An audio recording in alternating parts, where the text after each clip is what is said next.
like as a person, myself, like for me, um, I'm very engaging. So like once I guess like if anyone starts a conversation with me or anything that sounds like Mhm. a conversation starter, just be aware I'm all in. Like Mhm. for the most part, I'm Awesome. gonna respond right away. And I mean I have to be careful of that because that'll happen. And I do try to be mindful. I'm like, oh, this person is probably just like hitting me up sort of randomly, but they're busy doing something right now. But this Mhm. is all like in the moment. So it's usually like hindsight, like, oh, like, obviously they might be up, they're doing something else. They got their own life. But I'm just like, oh, like I'm like, I'm all in now. Like I just want to keep talking. Let's like, whatever it's about. What's up, everyone? Welcome to another episode of Rated G. I'm your host, G Terado. If you are here for the first time, welcome to the show. This is an art podcast where I sit down with fellow local artists or even artists from around the world, and we just simply have honest discussions and conversations regarding art of all kinds, all mediums, and even other aspects of life. Just things that keep our interests and hobbies and whatnot. So if you enjoy this content, you resonate with it, it even helps you. It adds to your personal growth. All of those things. Please be sure to hit that follow and subscribe button, ring the notification bell. That way you can keep up with this weekly podcast and also other content that I post up on YouTube. Let me elaborate that. On YouTube, definitely subscribe to my YouTube channel. You'll get all the podcast and our content there.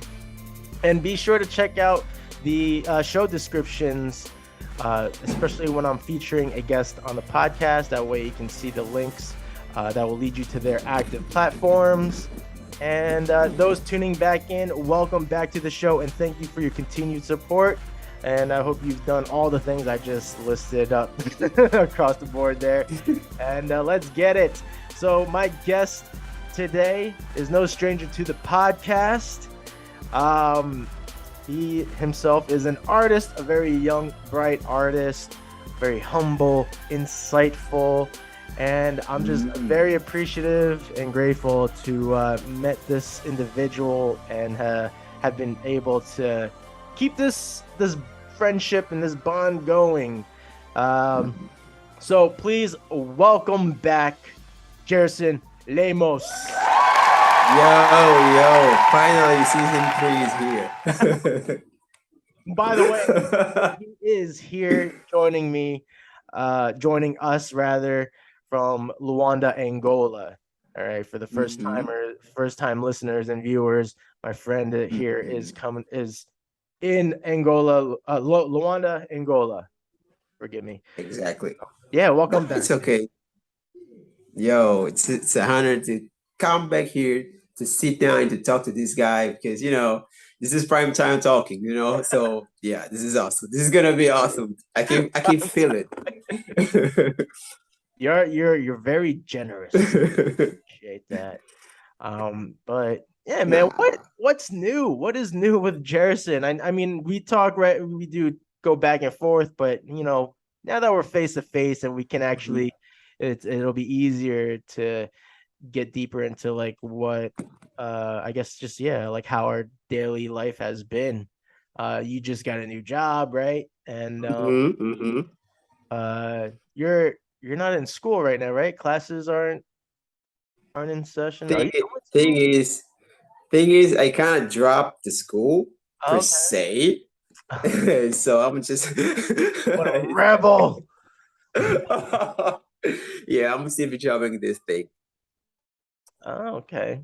So yeah, I'm currently working as a teacher, as an English teacher. Oh shit. Uh, yeah, and so basically, it's been a long time since I drove, like a long time. We're talking about like 2 years probably. Wow, So yeah, really? But I mean, I'm talking about very conceptual drawings, like the one that took you time to finish it. But I've been like sketching all day, like Okay. I used to do. Yeah. So You're that way I staying don't loose. lose. That way I don't lose my skills per se. So yeah, and the routine, dude, it's got even more heavy than before. But I'm finally getting to get the hang of it, and like I guess for the next weeks it's gonna be very smooth. So yeah, I got everything scheduled, like prepared, and all that. So yeah, basically I've been just working. I'm not studying anymore. I finished my freshman year. I passed with flying colors naturally. I'm just kidding. So yeah, no, because it was I was studying. I was enrolled in international relations. So basically, linguistics, history. Those are the things I like. I've been like hooked up since I was a kid. So it was like a playground for me. Every class was just like a playground because I get to display my knowledge about those areas, about those fields. So it was nice being around with other people and some teachers and all that. So yeah, it was good. It was a good experience. Yeah, but considering the fact that now I'm working from 9 to 8, sorry, 8 to 8. So it's not a part-time job. So it's the real deal. I'll be having no time to study and work at the same time. So yeah, I had to choose, and they were paying like very, very good money, even though I didn't finish school. So yeah, I was like, school. Well, I love you, but yeah, I'm going with this guy. So, what were you going to school for again? Sorry, What were you going to school for? international relations, international Okay. affairs. Okay. And now you're so you'd prefer to teach English than Mm-hmm. okay. Is there Because like it's way, I mean like it's you don't have to take funnier. courses for that? Yeah, I did. I actually did the Oh, IELTS and also the TOEFL test in the past. So yeah, I had habilitation. I'm just not like out there like mopping around or something. Yeah, no, no, right, right. I know my ABC though. Well, hey man, I'll say your English is a lot better than most people here in the US that are actual Really? No, you're kidding me. dude, It's you're not possible. it's possible. Your English look, I love my mother, but your English is a lot better than my mom's, and Dude, she's there's also she also speaks another language, so it's hard yeah. But to change. So it's not it's her fault. look, that is true. It's Yeah, true, right? I will it is give true. you that. But my dad, but then you if you were to speak to my dad, Hmm. you'd see the polar difference. Because my dad taught Hmm. as well. He taught Hmm. math. So his Hmm. English is Nice, nice. very his English is he knows it. He's very well spoken, and Hmm. that's my mom's got the broken English. So like I mean, like everyone's story is different, but you can easily I feel you could easily say, you know, I'll say your English is better than a lot of people here, that Okay, are yeah. citizens. Even if they came from another country and became a citizen, but Hmm. still never, you know, grasp grasp the I got it. language and shit. My fucking language is terrible too, so I shouldn't even be talking. And maybe that's because since I was a kid, I was very immersed into the US culture per se. Not English as in British English, but just I was more leaning towards to the American English and the culture around it. So the progression was natural, I guess. Yeah. Plus, always have had how could I put it? A very I was always had like I was always easy when it comes to languages, especially mimicking the accent. I cannot give you the grammar stuff, but when it comes to mimicking the accent, Yeah. it just feels natural and easy for me. Yeah. Yeah. So yeah, so the accent part is well covered because of that. Yeah. Hmm. Interesting. Because I like to do voices, like Yeah. voiceover, like Okay. dubbing. Yeah, so yeah, I was yeah. Ah. Yeah. So let's say I pay attention to the accent, like to the very spec, so I can reproduce it, so I can mimic it. Yeah, and with English it was the same thing. So I've been like listening straight to music, to videos, to yeah, so then I was start mimicking, and I was like recording my voice to check if everything is said correctly, and Mhm. over and over and over and over again until I reach the level I feel comfortable with. Interesting. Yeah, yeah, No, because no, that is interesting. I believe the true way to connect with somebody that speaks another language, a foreign language, it's to speak the way they speak. Mm. It doesn't need to be like all the way, but let's say 50 to 80%, it's good because, uh, I know foreign people around here, and they speak broken Portuguese too. So whenever you're out there like talking to them, you feel like, you know, not because they're a bad person or something, but you just realize you're going to skill it down your language so that you can understand them. And then sometimes kind of takes too much effort, and it kind of makes you want to bail out the conversation right away. And I faced that a lot when I start learning English, because whenever I was in like multiplayers or something, and people understood that my English was broken, they avoid like maintaining a conversation. So I was like, yeah, I guess I don't know, I need to speak more like them. And when I did it, people started like, for real? Where did you live? How can you speak like that? And they became interested.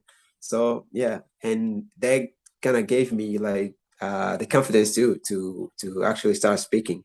And I met a lot of people online like this because of that. So yeah, Right. I guess it worked for me for some extent. Hmm. Mm-hmm. Yeah, that's interesting. Um, Actually, I wanted to ask you what this word means. Mm-hmm. There's a Brazilian Here we go. Here we go. Here we go. uh, Bring it on. Bring it on. there's a Brazilian, I believe he's Brazilian. There's a Brazilian fighter that just fought recently this past weekend, Hmm. Paulo Costa, and he goes his handle is all right, hold on, before I even try attempt. I'm very genuine here, so if I butcher it, it's not intentional. I don't want anyone fucking this cultural is appropriation this type is of this is a gray ground. You can go. thing. Bor Bora Borakina? Borachina? Can you spell it? Yes, Borachinha.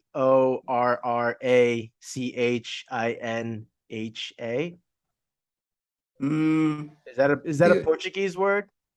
can you like type it, and because I didn't get it. You spell it like way too fast. Oh, okay. It's B Mm-hmm. O R Mm-hmm. R Mm-hmm. A Mm-hmm. C Mm-hmm. H I Mm-hmm. N Mm-hmm. H A. Hey, huh, interesting. Because when it comes to Portuguese, there are very different nuances, different words. Because Okay. Brazilian Portuguese is one thing, Angolan Portuguese is one thing, Okay. Portugal Portuguese is one thing. So there are words that are connected to the culture of those countries. So it might be a different thing, but I don't think that's a Portuguese word. And if it is, it's a Brazilian based Portuguese word. So Okay. So maybe right that's now I the can't I case. can't recall it. So Actually, yeah. I should have asked that question first because that did come to mind. I'm like, is Uh-huh. Portuguese like do Brazilians speak Portuguese? Like I guess yours is it the same dialect? Are they called different dialects of Portuguese, Uh or is it just I like a would, yeah, dialect. I guess to give you a good example, it's like Brazilians are you guys, are the American guys, and us, we're like the Australian oh, when it comes to the differences. For example, like British English and American English. For example, you guys say elevator. In British, they are going to say lift. okay, They gotcha. say soccer. You guys say football. But Okay, it is the last example I just gave. There's also the cultural content behind in the background. because football means another thing there, and football means another thing in US. Mm, So yeah, it's yeah. pretty much Okay. like that. But essentially, when it comes to grammar, and the main structure of the language is pretty much the same thing. Yeah. Well, so does that word mean something else in in Angola? Nothing that I can recall Okay. like right I now. mean, I'm Yeah, but I'm I I'm get probably saying it wrong too, but I did look it up, and uh-huh. it says it stood for little rubber. Little rubber. Yeah. Uh, Ah, In got it, Brazil, what got it it, means in got it, Brazil, got it, got it, got it, just to got it. clarify. Yeah, it's the same thing. It's the same thing around here. Okay. It's basic. Yeah, Well, it's the same thing. Yeah, little rubber. Uh-huh. In okay. this case, I thought you mentioned double C. Just one C. Okay, got it, got it, got it. Yeah, it's the same thing. Yeah, there's only one C. Yeah, yeah. I was wondering, like, Okay. two C's? Come on. Like, yeah, okay, got it. Just one C. No, hey, you know what? This is a fun learning. This is a learning Uh-huh. experience right here. All right. So people that are tuning in, I bet you didn't fucking know what that word meant either. Yeah, because you guys are more familiarized with the Spanish words. God. Like you got the prodigy, no, not prodigy, desperados. You got the and Hmm. all that. Yeah, when it comes to Portuguese, you're not that close, I guess. Okay. So yeah, Well, but actually, do you follow you can go. you MMA or UFC in general? Like at all? Hmm. Like, do you see any articles or anything like in your Yeah, feed? like No? Oh, okay. all I day, just all day, all day. Oh, okay. Well, because like But but I'm you're not. aware there's a I lot of don't. fighters. I'm not a avid like Mm, follower gotcha. per se, but I see like posts and articles and stuff on Facebook actually. Yeah. Okay, so you're aware that there's. I'm just pointing it out because there's a lot of Brazilian Uh-huh. Uh-huh. fighters. So I just was wondering. I don't know if any of that would have caught your attention. And do you know Anderson Silva? Oh Anderson yeah, Silva. he's one of Yeah, the so one of the greats. yeah. Yeah, yeah. So I know him. I actually get to see his live documentary movie. Yeah, I Oh, get to know him like, yeah. nice. Yeah.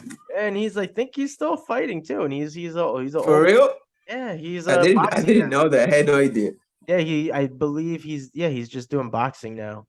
Okay, okay, So, okay. he was still sharp. He did well in his last fight, which is it's good for his age. Um, Mm. but yeah, Awesome. you know, my mind just went blank for a second. It So happened. we were talking about language, so there was there was Mhm. one question I wanted to ask because today's society things are Uh-huh. evolving and words are starting to also change a little bit, like their And meaning, right? talking about the word meanings, what do you think about Well, cringe? like I gender see everybody fluid. saying cringe, cringe, cringe. Well, Dude. no. Well, okay. So what I'm alluding to is with Uh-huh. all of like this gender fluidity thing, and Got it, got it, got it. um, I wonder if that affects. Like, I was having this conversation with my wife. Mm-hmm. I was like, do you think Um, oh, the point was, how they start adding X at the end of the Mm-hmm. word Mm-hmm. to be neutral, which is like, Mm-hmm. all right, I think it's unnecessary, but okay, we'll play this game. And Um, that's interesting, like without cutting you, like that's interesting because in Portuguese, the words itself, they have gender. yes, For, thank you. for That's it.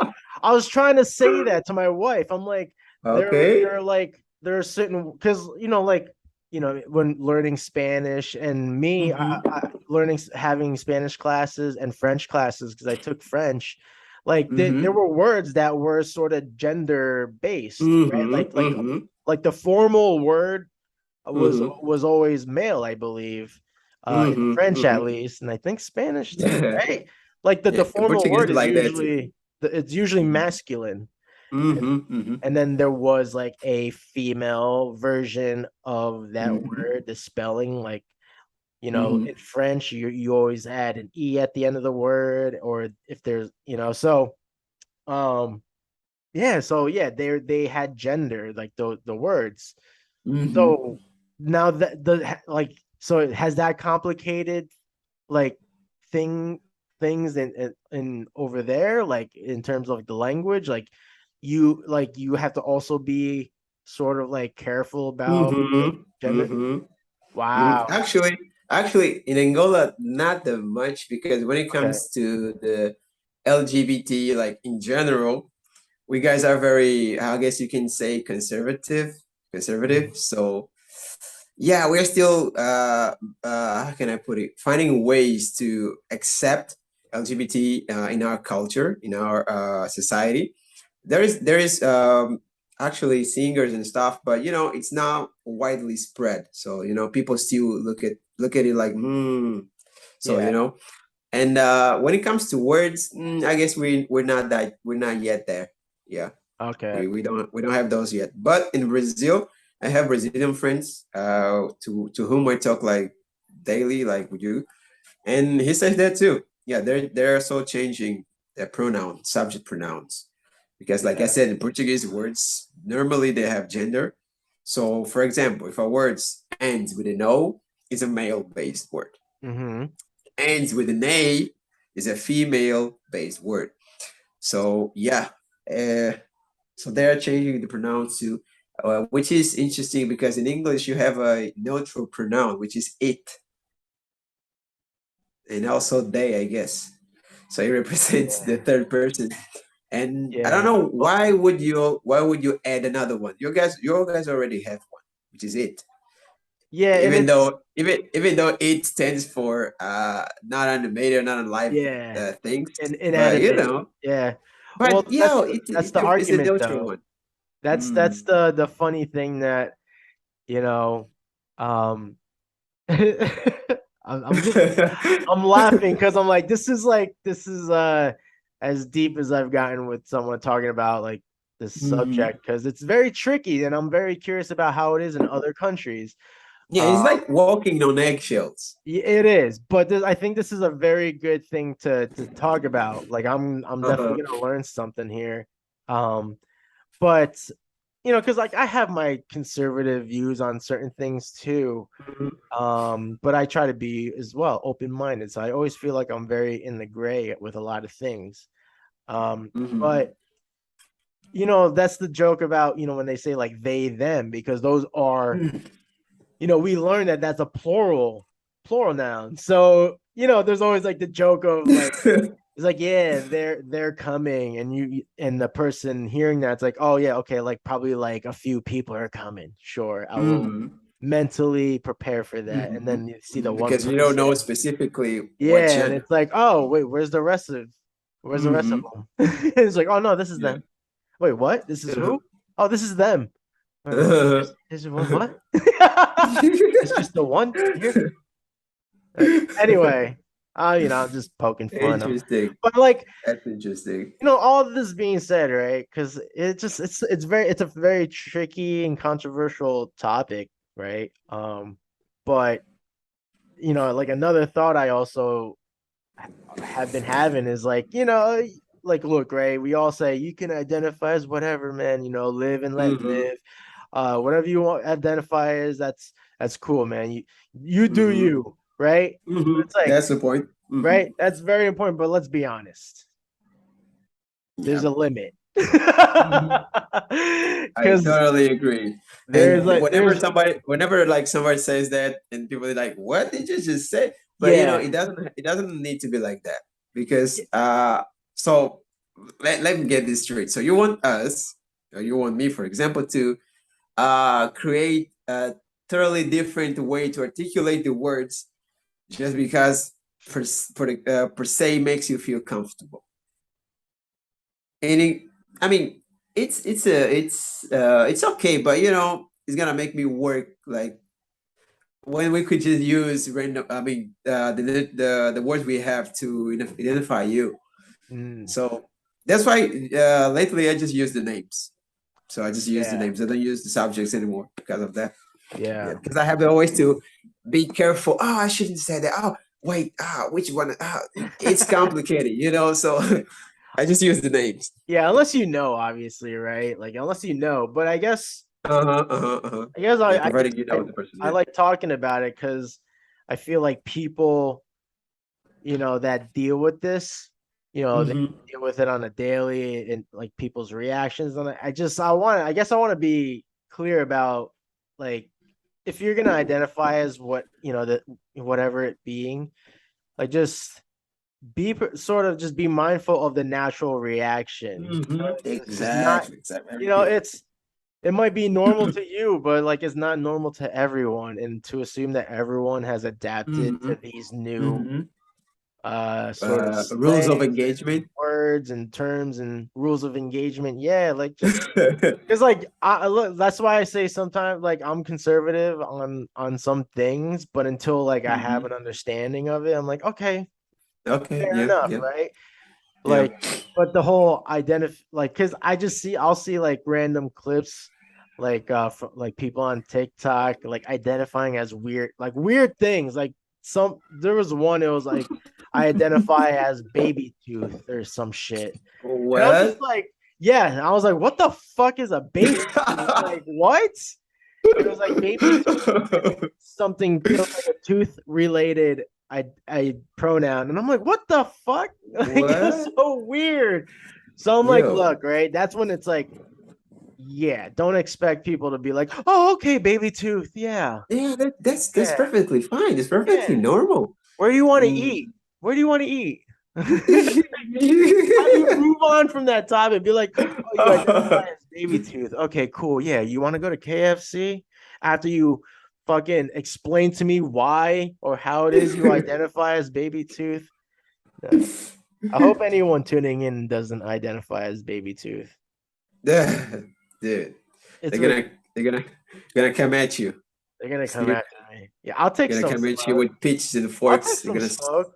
Look, if I get some haters, I kind of come to terms with this. If I gain any haters, hey, I Mhm. know they're listening. So like I mean that any that's engagement. that's the video game mentality. If you're facing enemies throughout the journey, then you're heading to the right direction. So just keep going forward. Just go. That's why you need the pre-boss, because then you know you're getting to Hmm. the boss. It's like, oh shit. Exactly. Exactly. And if I can beat the pre-boss, I have a chance. Yeah. Yeah. I'm ready. Yeah. So, okay. Very all good things are being discussed here. And I'm just trying to learn some shit because uh-huh. or I'm Yeah. curious like how like I really think like how when we are talking in on Messenger, I was like, yeah, like we suck. And Oh, the suck part. I was going towards word awareness. yeah. World awareness. When it comes to geography, you guys, I mean, not all of you guys, but like 80 to 50 to 90 to 90% of you, you don't know jack about other things related to the world. Like it's just you guys. So why? Why is it? What do you guys learn in middle school and elementary? No, Like, what about history? that's What happened? I can agree with that, man. I think that's a total valid point. I think that also speaks about um it speaks about a lot of things, really. I don't know where to begin, but No, but I guess maybe because of I actually get it. technology. Honestly, I think because Mm, of technology, it's easier to see fucking through between the lines now. You see all the behind scenes, mm. so we're totally But if it's like you don't use the technology like you're supposed to.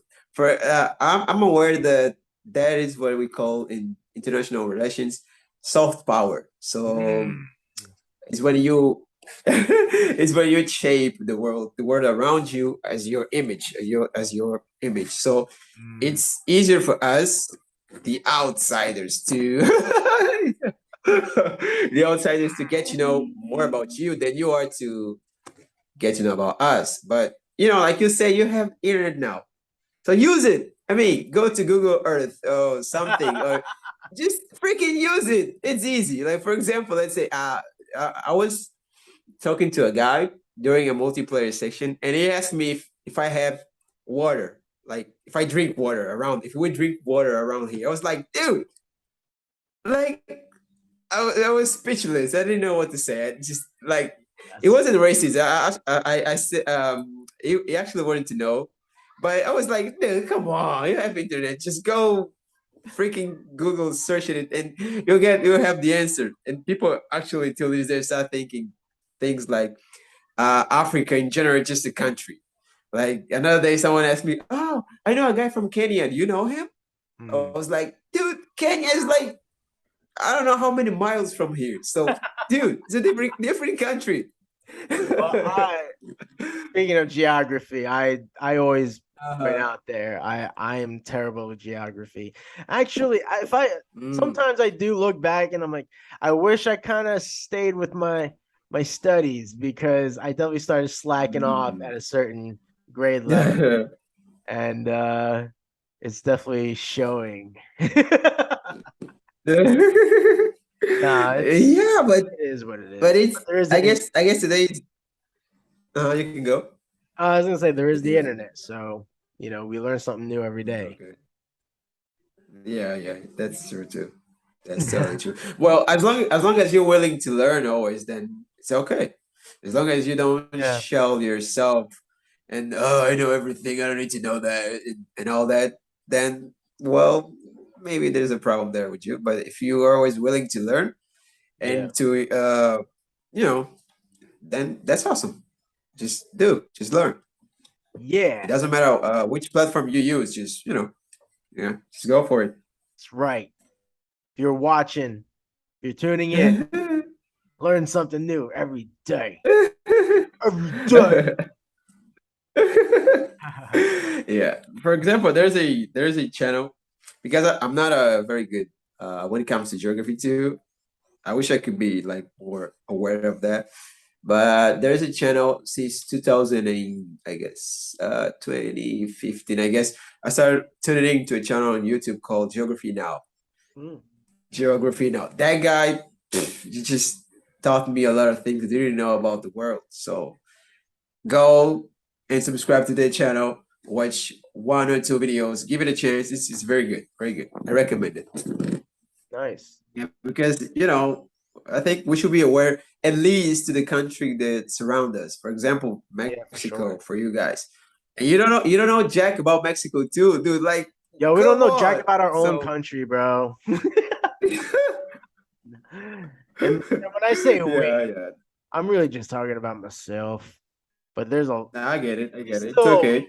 We're not. learned a We lot. don't generalize. I'm not generalizing too. So for the people listening, do not come at me with forks and pitch. So I'm not generalizing. Oh shit. Yo, does fat phobia, is that a thing in Luanda? Fat phobia. Yeah. I guess depending what you mean with phobia. Well, like I don't know. Well, like is In obesity this par- is obesity in a this thing? particular case, phobia from who? The person which is who is fat or the other people? Like fat people. I, hold on. Let me before I It, even get that's anything going on. Let that's me look it up. tricky. That's tricky. Fat phobia is a thing, right? Because Uh-huh. everybody's about body positivity and all that. Uh-huh. When Uh-huh. people are sort of speaking, expressing against it, aren't necessarily Mm-hmm. condoning it, whether they're making fun of it or they're actually being sincerely concerned, like, it's not really healthy to be obese, right? So Mm-hmm. there's always that argument, but when people are doing that, that's them being fat phobic. Oh, got it. Got it. So we So, but cannot let address. me just read it out loud, so because Mm-hmm. like I Yeah, hear so these terms. established. That's good. Yeah. So yeah, so it's sort of this is what it says. Also known as Mhm. anti-fat, is the Mhm. implicit and explicit bias of overweight individuals that is rooted in a sense of blame and presumed moral failing. Oh, got it. Got But it. you know, there it's just like sometimes there's just sort of facts. Like That's what I I was mean, gonna like say. look, right? If you're, you know, if you're like just generally a big, a large person, like I don't know, it's a very tricky thing. It's a very Yeah, tricky very, very subject. But I was just again curious because I feel to like know. these issues are just like American issues, and I'm wondering if Mm, it's how far it goes around the globe because mm, you know, I'm wondering if that's just because, like, I don't know. I feel like Americans, like, you know, we embellish a lot of shit, you know, so it's like, mm. And like I said earlier, when it comes to the soft power, you guys are the perpetrators of the soft power. So whatever happens to the US is going to reverberate around the world. So mm, yeah. So it wouldn't surprise me if around here we also had those situations where there are people being fed phobic or something. yeah. So my 2 cents are generally, naturally, I'm a skinny guy. As you can see, I ain't got no muscle. I'm a skinny guy, so I grew up being skinny, and everything I know, every experience I experienced in life is being a skinny guy. So whenever I feel like I see other people which is not the same size as me, shape, uh, I don't feel how can I put it? I'm not um, afraid or disgust or something. It's just different. It's just different from me. And as long as that person feels comfortable being like that, though, it's okay. It's perfectly fine. Like me, I used to get bullied because I was skinny when I was a kid. Yeah. There's another thing. So I guess as long as the time progress, things start to change a little bit. But back in I guess 2001, 2002, if you're skinny, then don't go outside.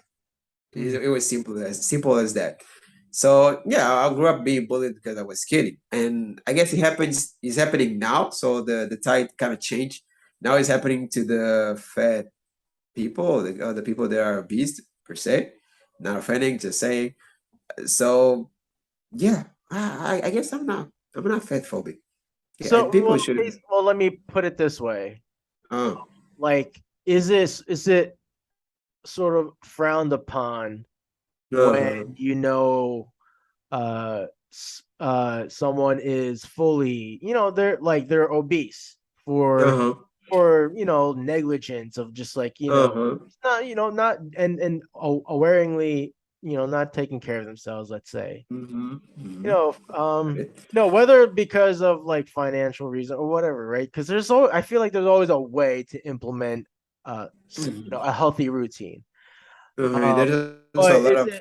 is it like frowned upon? Is it like, you know, is it praised or sort of frowned upon when there's someone that's like, you know, full like Uh-huh. overweight and unhealthy, you know, like Uh, Before I got lost there, what I was trying to say, I guess it depends. It depends. Lizzo, right? Lizzo, the Uh-huh. artist, like everyone, you know, she's all about body positivity and she's like a Uh-huh. large woman. Uh-huh. There's like always an argument of like, is she healthy though? Because like, you Oh, okay. know, being obese, like whether or not you feel and are, you know, healthy, like, oh, right. I mean, like heart, you know, it leads to like heart disease and stuff, right? Like almost Mm-hmm. always. Doesn't obesity always lead to heart failure? um, I wish I had someone here to Dude. help me look up things quicker, but Uh-huh. I'm curious of like if you know Angolans are, you know, very When it comes to that matter. fat. Yeah, when it comes to that, like, you know, or are like, you know, are people generally aware like, yeah, you gotta, you know, you gotta eat healthy some often if you wanna, I don't know. I guess I guess there is a limit. There is Yeah. a limit. So we're talking about like obese, then it's not praised. Yeah, Yeah. it's not praised. It's totally the opposite. So as Huh. long as you don't cross the limit per se, I don't know what the limit is. Yeah. But yeah, as long as you, uh, even though you have fat tissues per se, and you still maintain a decent like diet and whatnot, I guess yeah, people won't make a big fuss of it. Yeah. But in general, it's the same thing like you guys. So you guys, you have to be the shape like the Well, society like, is to the nice shape. we You don't feel that. overconsume though. We overconsume Uh-huh. everything. Like when you hear stories about Americans going to other countries and if they have like a complaint about portion size, it's like, yeah, Mm. bitch, like it's not supposed to be double the size of that. Yeah. Like, Yeah, yeah, though that's yeah. why I ask is if like fat Mm. phobia is like a, as serious a thing as it is over here. Like people praise others for Oh, got being it. No, obese. it's not. Like It's it not. shouldn't really be like that's like the kind of like body positivity is very important, Uh-huh. but But I you get. don't want to really like I don't know. It's like it's so tricky because I'm like trying to be careful with my words, not to be offensive. Yeah, yeah, I get Like I it. used to be, for me, I got, I used to be a lot fatter and overweight, and then Mhm. like, and I mean, I guess like yeah, if you were happy, sure, but like I was unhealthy, so like I just like Yeah. I think I just find it interesting that people will choose like over like the health over the image, I guess.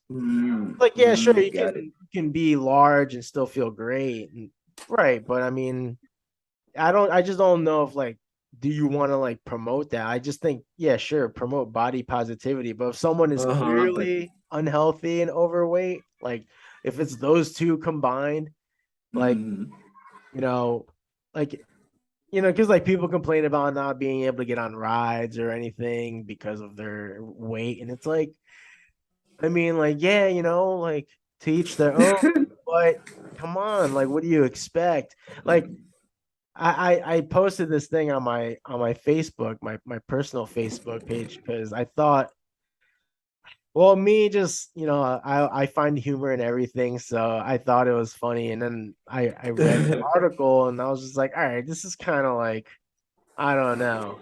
Like I see both sides of the argument, but basically a woman who is over 240 pounds uh mhm, uh made uh made a complaint about this horseback riding business. It's a family business.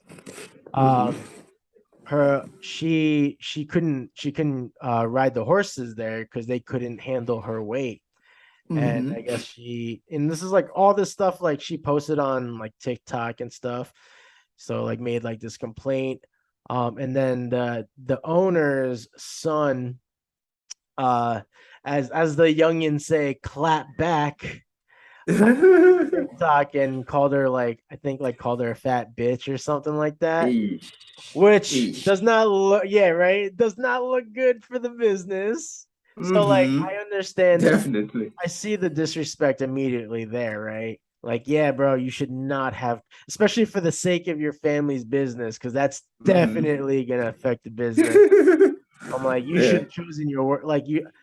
So that happened, but then I'm like, because she also claimed, she's done horseback riding before, and there was no issue with the weight, and I'm like, that may be the case, but like, don't like, I wouldn't expect all horses to be able to handle over Mm-hmm. 240 pounds. Like, come on, like, Mm-hmm. like, sure, maybe that one horse you rode was like really put like was Like it like was at its British. prime. It was at its prime, and then the Uh-huh. try to ride on was a little older. It's like, whoa, I can't. Oh, I can't. You about to break my fucking back, bitch? No. I Um. guess I guess the point you're trying to make is to be self-aware, Yeah, right? there's definitely a lack of Yeah. self on both ends, right? On both Mm-hmm. parties. Like there's no Exactly. Yeah. awareness there. And I just like again, right? People are probably gonna be like immediately on. I mean, I think they were too. They were all like, "Yeah, girl, like that's fucked up." Blah blah Mm-hmm. blah. But I'm like, And just as if the guy was an asshole for calling her a fat bitch. Uh-huh. But Uh-huh. I'm like, Uh-huh. like it's still not there. Like, sure, I guess they should have advertised like, hey, our horses can't handle 240 plus pounds, Uh-huh. but even still, like everything could have been handled differently. Um, but it's like I even like tagged my a friend that I know that runs like these horse events, like horse Mhm. like competitions and stuff. Very involved with horses. So I even asked him like, "Yo, what are your thoughts?" Because like my argument was like if I was the guy, I probably would have handled it a lot more politely and more respectfully, being aware of like for the sake of my The dad's business. business. But I would have Uh-huh. been like, "Hey, like sorry, we didn't have a sign that explained this," but I'm like, come on, like it's just like It's very I tricky. mean, like be So just even still, like if I was 240 plus pounds, I'd be like, yeah, I don't know if you I would want horseback riding. exactly you would know right away that maybe some rides aren't for me. I'd I be like, can think. I ride an elephant? Can we get a Oh I'll go man. elephant riding, bro. They can handle everything. Oh. No, I just again, right? Dude, So it's just the awareness. and I bet there'll be people talking things like, you guys are not fair. What could you know? I mean, it's not up to us to say anything, so Yeah. it's not that's not the point. The point is, sometimes you should be aware of the situation and aware of yourself, and you should not use random examples as a how can I put it? For example, you mentioned Lizzo, and then you're mentioning this lady. Those are complete different kind of situations. So Yeah. Lizzo praising her is one thing, but that lady, for example, going to the social media and praise her situation is, oh, this is the top notch. This is what you should do, dude. Come on, this is totally different. So I guess that's And the the point. I'll say like even the fact that they were they were making TikTok videos on it because that's just Uh-huh. Uh-huh. how everything is done. Even issues like just issues are made public now, right? But it's Uh-huh. just like I feel like that just adds fuel to the fire. Uh-huh. But the whole the last thing I'll say about Lizzo, right? Because this is pretty funny and this is still current, is that she'd be like she'd be traveling in like those booty cutout pants. Yeah, you hear about that Booty. or seen about that? Oh, got it. The ones that show Yeah, that. there'll be like videos or photos of her getting on her plane and Uh-huh. she's wearing like assless chaps. Okay. So her like ass cheeks are like exposed and everything. All right. Uh-huh. So I'm not like trying to shit on her like body type, but I will say I'd be displeased if I ended up having the seat she had wearing those pants. Cause like, let's be honest, right? Like you might have swamp ass or something. Uh-huh. Maybe not swamp ass, but like I would not want to share a seat that had fucking booty sweat on it. And she's a plus size girl. So, just it's like, oh, it's kind of gross. It is. It's It not is. Let's just that's not let's clean. just, But let's just everyone's like, point that out. yes, It is. girl. Yes, girl. Do Which is you? very hypocritical. Yeah, that's Yeah. the point. Which is very hypocritical. That's the point. I get it now. Yeah, that's hypocrisy. That's sweet like, hypocrisy right there. like Yeah. I wouldn't even be happy about sharing a seat with a thin person wearing assless chaps because I'd be like, oh, there's booty sweat on this. Uh-huh. If it makes me uncomfortable, I should point that out. Yeah. And like, let's I say, should point that hey, out. right? If they farted on the seat, that's like a skin contact fart right there. Like I would have been happier if someone farted in my seat, but they were wearing pants. I'd be like, oh, they got pants. There's borders. But if you're wearing Uh-huh. like assless chaps, you got The swamp pants kind of ass. shift. Maybe yeah, they shift because you're Uh-huh. getting comfortable, and then like you fart, and then it's like you know, it's direct, and it's like, oh damn, like you, yeah, I don't know, man. That's Hey, it's that's like, yeah, equal to do a you though? shotgun. Do you? Yes, queen. I'm all for it.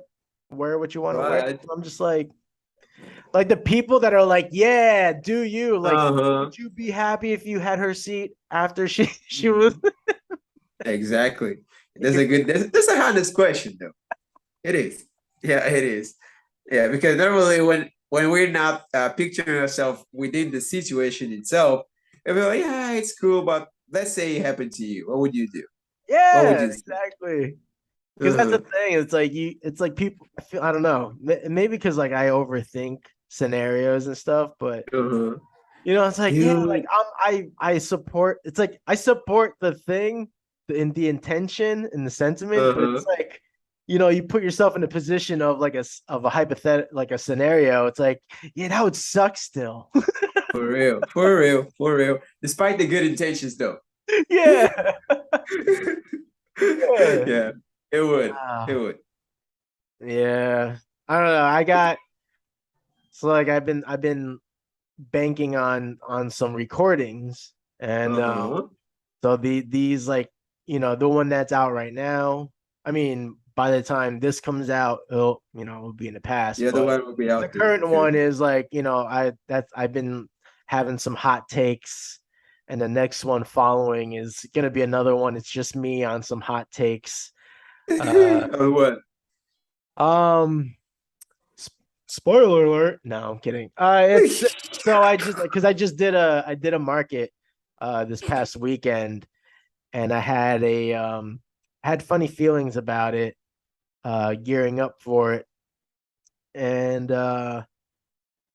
yeah, it was so I basically kind of recapped the event, and kind of gave a review on it and my final thoughts on it, because I've done this event that I did.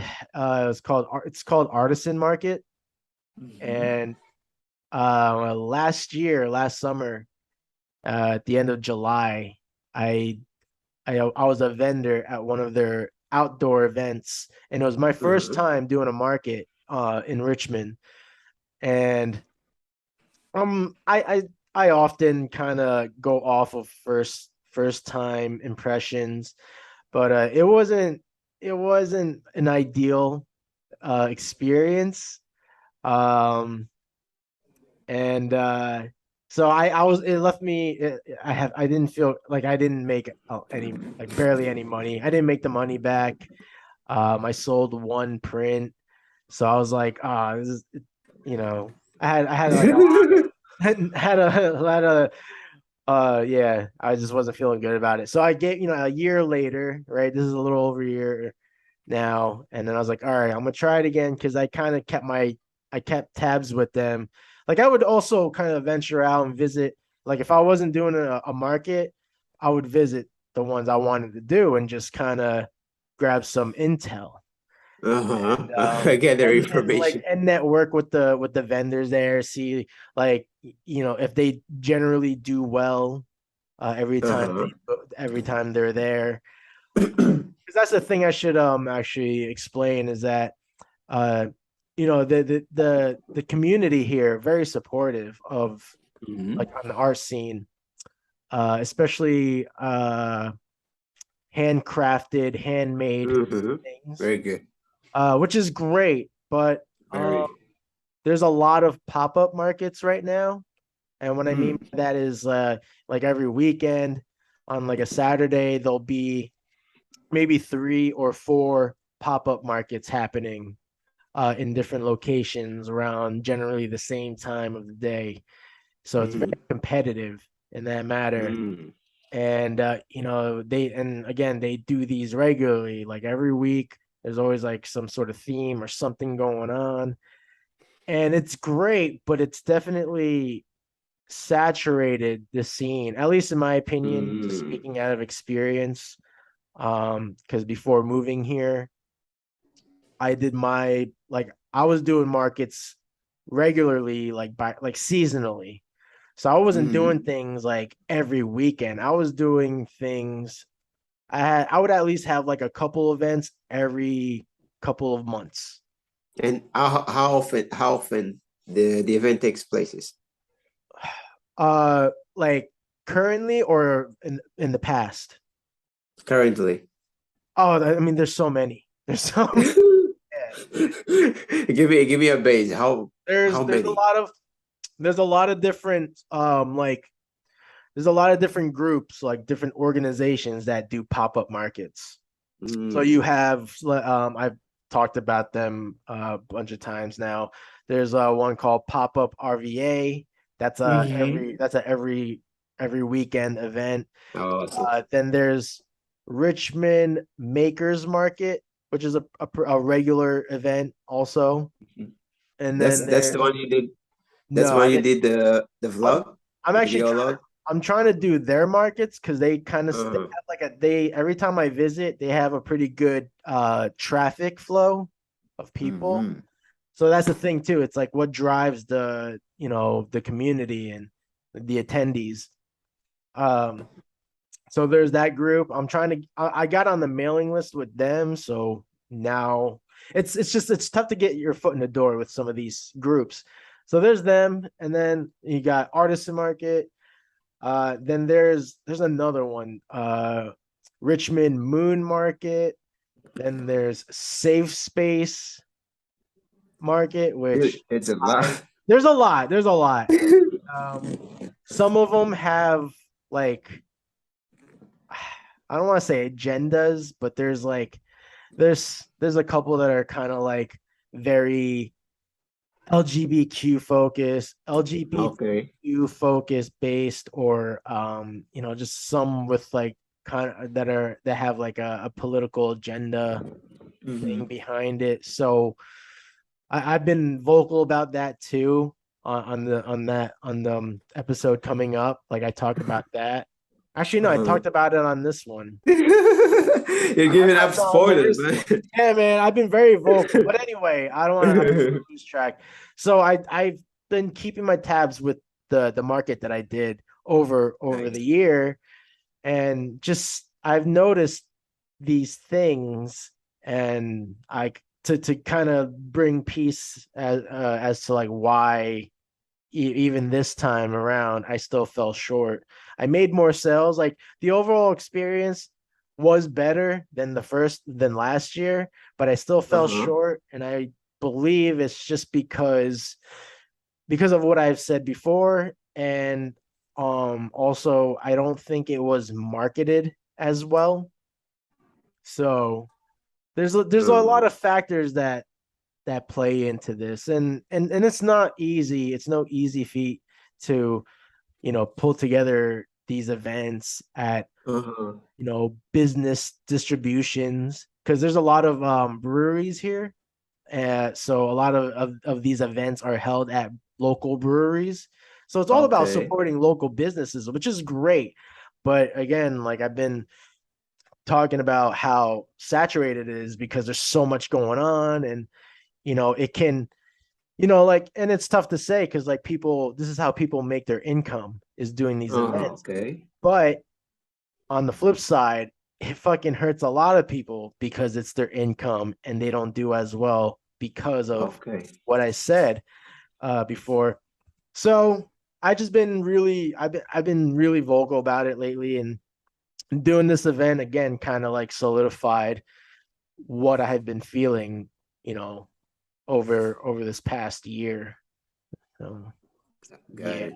And what Wow, I about went the on a huge shipping? The rant, shipping, man. the shipping part.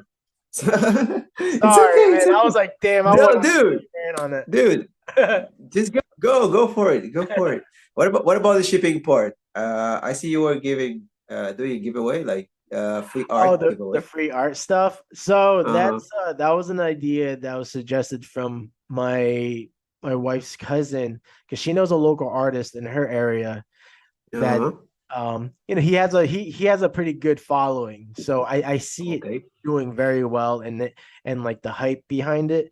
Um, but yeah, she pitched it to me, and she's like, hey, because I'm in a new area, so she's like, hey, try this if you Mm. want to kind of like put your name out there and connect with the uh-huh. community. Like, hey, do these like fun, like scavenger hunts with your artwork, and then have like your information on it. So if they want to continue to follow you for because of the scavenger hunt, or just to maybe it'll draw a client in, a future commission, Uh-huh. so I was like, all right, I'll Is I'll it give it a shot, and that's pretty much what I've been doing. Like and this, is it working? Like, what's the people yeah, reaction so far?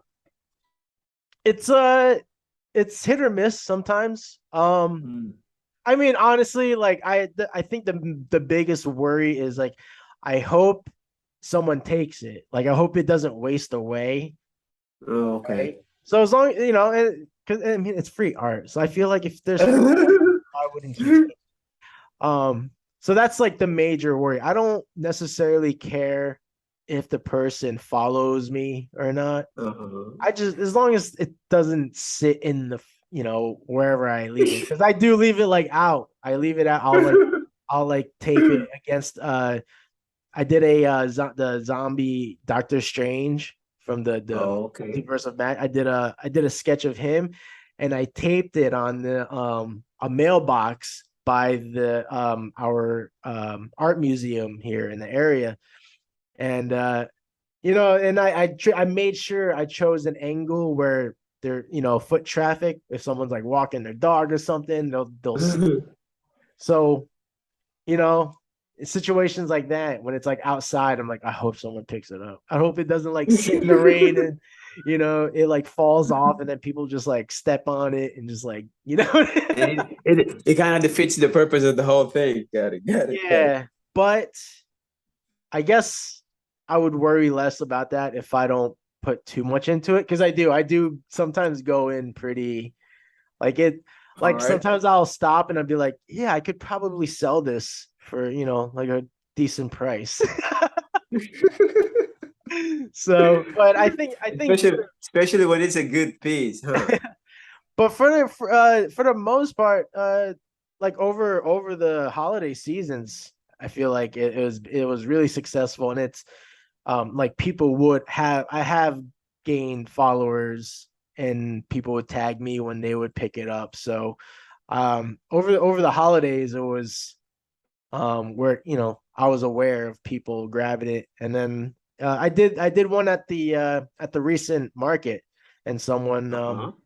I gained the followers, thanks to them. Yeah, it worked out. That was the highlight of that whole day. That at that market was That's someone awesome. getting that free portrait. But yeah, that now kind of to bring a closing about the artisan market. After that experience, I'm just I'm even more clear on being strategic about who I want to, you know, what market I want to be a vendor on. Oh, But I okay, actually do okay. have. I'm trying to get more on like the exhibition scene, and try to Mm. display art in small galleries and studios. But what about events like Comic Con and whatnot? Did you ever I don't like even bother attend? with that shit. No, you know what? Why? It's the tables are expensive. Yeah, that's another thing Oh, too, right? Let me clarify for it as well. Like table space for uh-huh. markets, sometimes they're not cheap. Actually, they're not cheap. Oh, I thought they were cheaper. Like, I mean, like there's one local market that they're $55 for a 10 by 10 space. All right. It's a okay, good space and it's cheap, but because it's so regular, again, it helps. It hurts it's hurt my business a little bit, okay. because I mean, I would, if you can make the money back, that's great. But if there's no That's the profit, point. that's the point. Yeah, Is that's the the point. The the, the profit. goal Yeah. the goal is to get in the profit margin. Uh-huh. Uh-huh. And my experience so far with the smaller with the pop-up markets have been more on the just about barely making profit. Like I would make maybe $10 or $20 profit. out Oh. of, all the other costs. But there is another town called Charlottesville where they had Uh-huh. these more like artistic festivals, and like I did very well on that scene. So I've been, paying more attention to, any like art events. And that's the thing too. Like these markets, they're very, they're focused, they're very heavy based on more crafty Mm. that creations and Which like I is said, which is which is handmade your stuff. style. Uh-huh.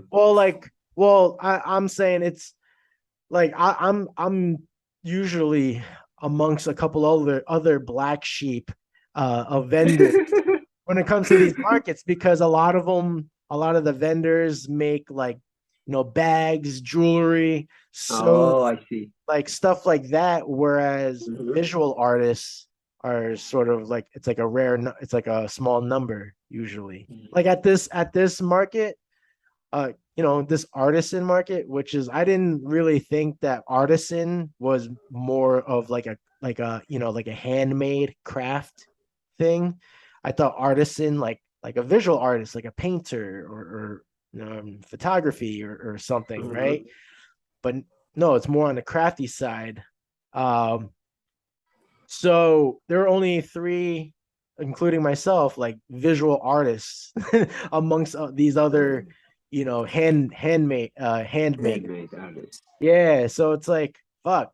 I think it's good to stand out, but so Exactly. That was a good say. Yeah. but when You it's stand very out for sure. but when it's very heavy on the other side of the spectrum of Kind the of overshadows everything. yeah, like I was pointing it out to my wife Nicole. She always helps me at my table. Um, I'm like we were at the end of the line of vendors in the space, Uh-huh. and I'm just looking down. I'm like, wow, we really are the black sheep. Like our tablecloth is black, and like my banner, there's a lot of black in my front banner. Uh-huh.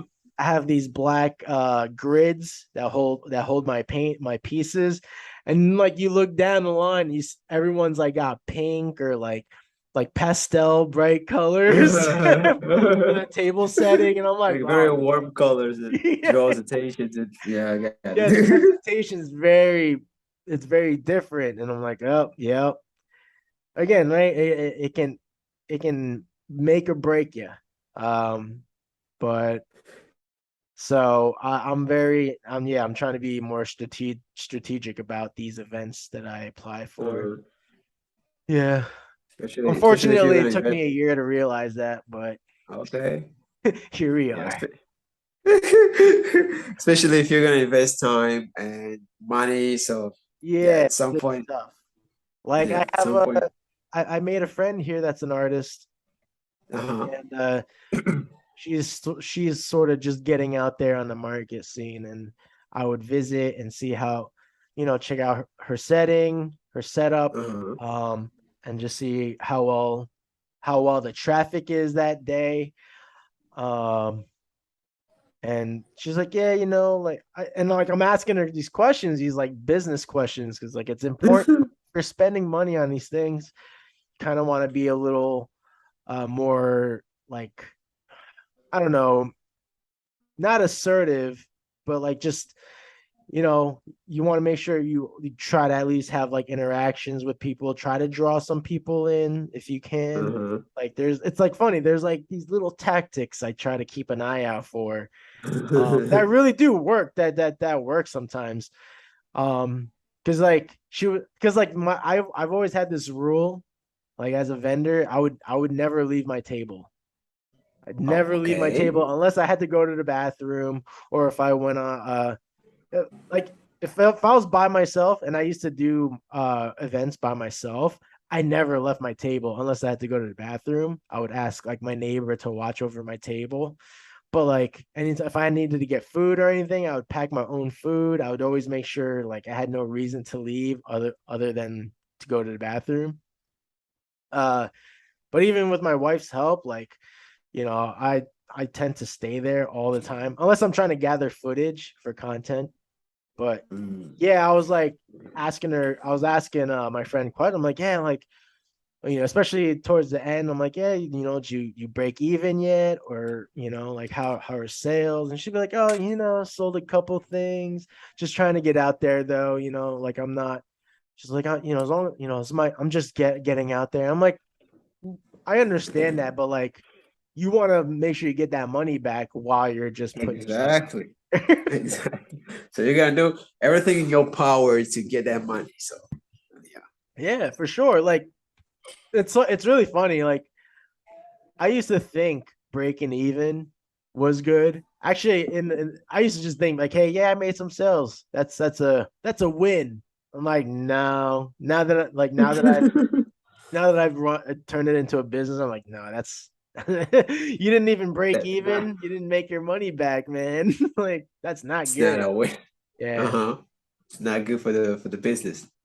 Yeah. And So I guess it was yesterday, before yesterday. You shared a photo, a art piece of you, and you said of yours, sorry.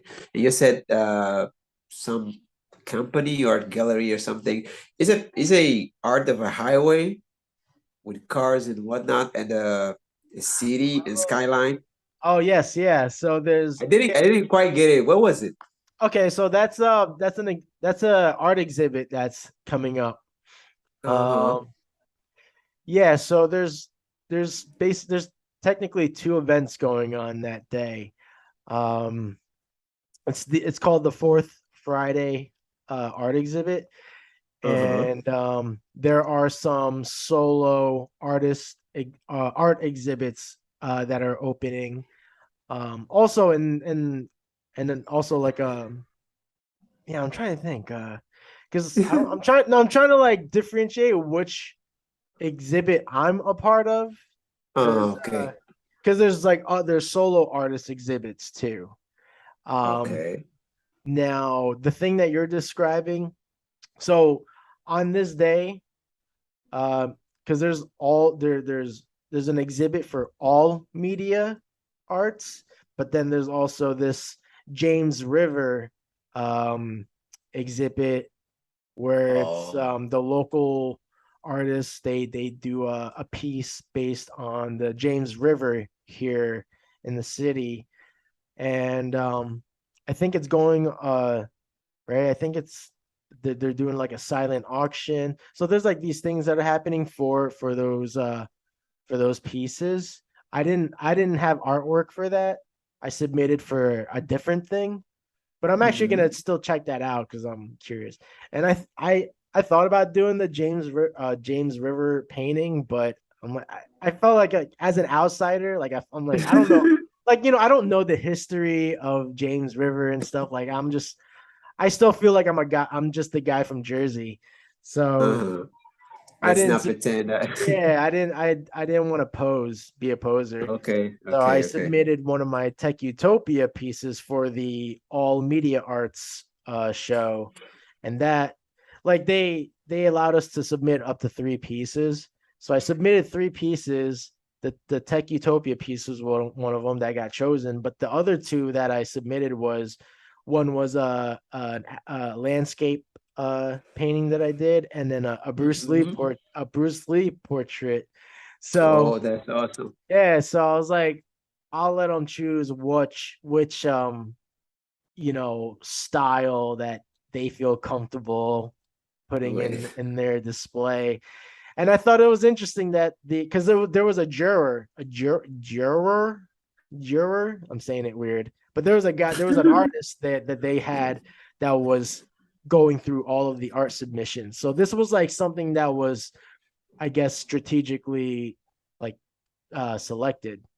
Uh-huh. So I was like, oh, cool. Like at least one of my three got chosen. But I thought it was interesting that they chose the Tech Utopia piece because it's such a, like when you saw it in that post, like it stood out because you had like the bridge and the river and shit. Uh-huh. Had this Uh-huh. dystopian art piece amongst it. And I'm like, yeah, that And it's it got me confused. I was like, is this Jis? It does look like cheese. That's why There- I was like, I had to ask him directly, like face to face. yeah, so So, there's multiple events happening this coming Friday. The James River art one is one of them, and then the other artwork is a separate one. It's cool though because it's gonna be up for a while. So that's the thing I'm really pleased about is that I have a painting that's gonna be up there for a while, and it's up for sale too. So if, you mm, know, like I basically kind of just want to test the waters on that kind of scene and see how well it's received because I'm very okay. like even like when I do these local markets I'm like I don't know how comfortable I am putting out the Tech Utopias art out because it's like it's a little more profound so Mhm. and I So mean it's you're out been there being skeptical with that. Okay, got it. yeah no it's been good though people have been like very drawn to it for sure Mm. so um that's been a positive but yeah I want to see if I can get some serious buyers for the art 'cause, For a change. yeah Yeah. you know You but should start making money now. I mean, your art well is very good. I mean, your art pieces are very good. I mean, especially Techtopia, thank very you. good. Like, I appreciate that yeah and like I just been very vulnerable about how the reception of mm, this current series because I'm very deep in it, you know. But luckily I have phases where I'll go do my portraits or I'll do something a little more beautiful, more eye appealing. I say a lot, and well, the eye peeling, it depends though. I mean, for me, Techtopia is the eye peeling, the eye peeling one, that's true because though. That's very true. it captures your attention. It makes you think. If you'll be like there, you'll be out there like for minutes, just looking at it. Yeah, because it's trying to tell you something.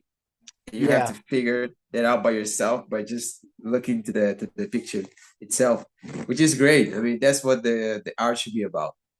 yeah. You should call the attention of yeah, the person watching it, seeing it. So yeah, and Mhm. tech topic is all about that, and I like that. I like that a lot, like a lot. I appreciate that. That does like bring relief because I don't know. It might be because of what I put, like whatever the algorithm does, whatever Uh-huh. I do in my algorithm, that will bring in all this like I don't know. It's like weird. I get like a little skeptical of some Mm. artists that just like to paint beautiful, pretty things. Because I'm just like, it's nice, but I guess like it's all individualized. It depends on the Uh-huh. person, the audience. But I'm just like, like not everything's fucking happy, man. That's why I got stuck with the DC universe. You have the Marvel thing, which is well balanced, but most of the time it's just happiness everywhere. Dude, life is not Yeah, like that. yeah, So yeah, you have to keep it balanced. yeah. You There have a has little to bit of be. happy, and have a little bit of substance too. So it must be balanced, like yin and yang. I like to point it out all the time, which Yeah, is life. Yeah. yeah. I had a conversation with a friend on the podcast. Uh-huh. I think like a year ago. And we were saying that we're because she's an abstract artist, and although her Uh-huh. paintings are very beautiful, but I guess because of her color palette, the what the Uh-huh. colors she chooses to use, it's it's not just all pretty flowers and this and that. It's just I don't know. It still has like a darker tone to her Mm. series and we were kind of just basically just sharing and discussing like yeah like we're the ones that bring that to the like the art community I guess like Uh-huh. have your artists that just paint pretty cute whatever nice bubbly things people need that I need that you need that Uh-huh. sometimes all right But and we need but to then that's keep when it I balanced. come in and start shitting on your shit. Exactly. Oh man, oh man. That's when I come in with my tech utopia, my robots and wires and brains and Uh-huh. no, Yeah, it's and that's a very interesting topic. I think the cinematographic industry kind of emulates that like right now because everything is so hero based mm, nowadays. And it kind of sucks. It just it got its stale. It's just too much. We don't need that anymore. I mean, not anymore, but not as much as it is out. So, yeah. for example, Christopher Nolan is producing a movie called Oppenheimer. I guess you heard about that. Oh yeah. I Yeah, heard he's going to yeah, he's going to talk about the Oppenheimer, the guy who managed to make the bomb and whatnot. yep. So yeah, I mean, okay, superheroes and stuff is good, but not all the time. You don't get to eat beans all day, like every day. It kind of sucks, even though beans are great. But yeah, you need to balance. So give me a little bit of this, a little bit of this, a little bit of light, and a little bit of darkness per se. So yeah, I guess it's the same conversation. And earlier you mentioned being a poser and Oh, talking about that.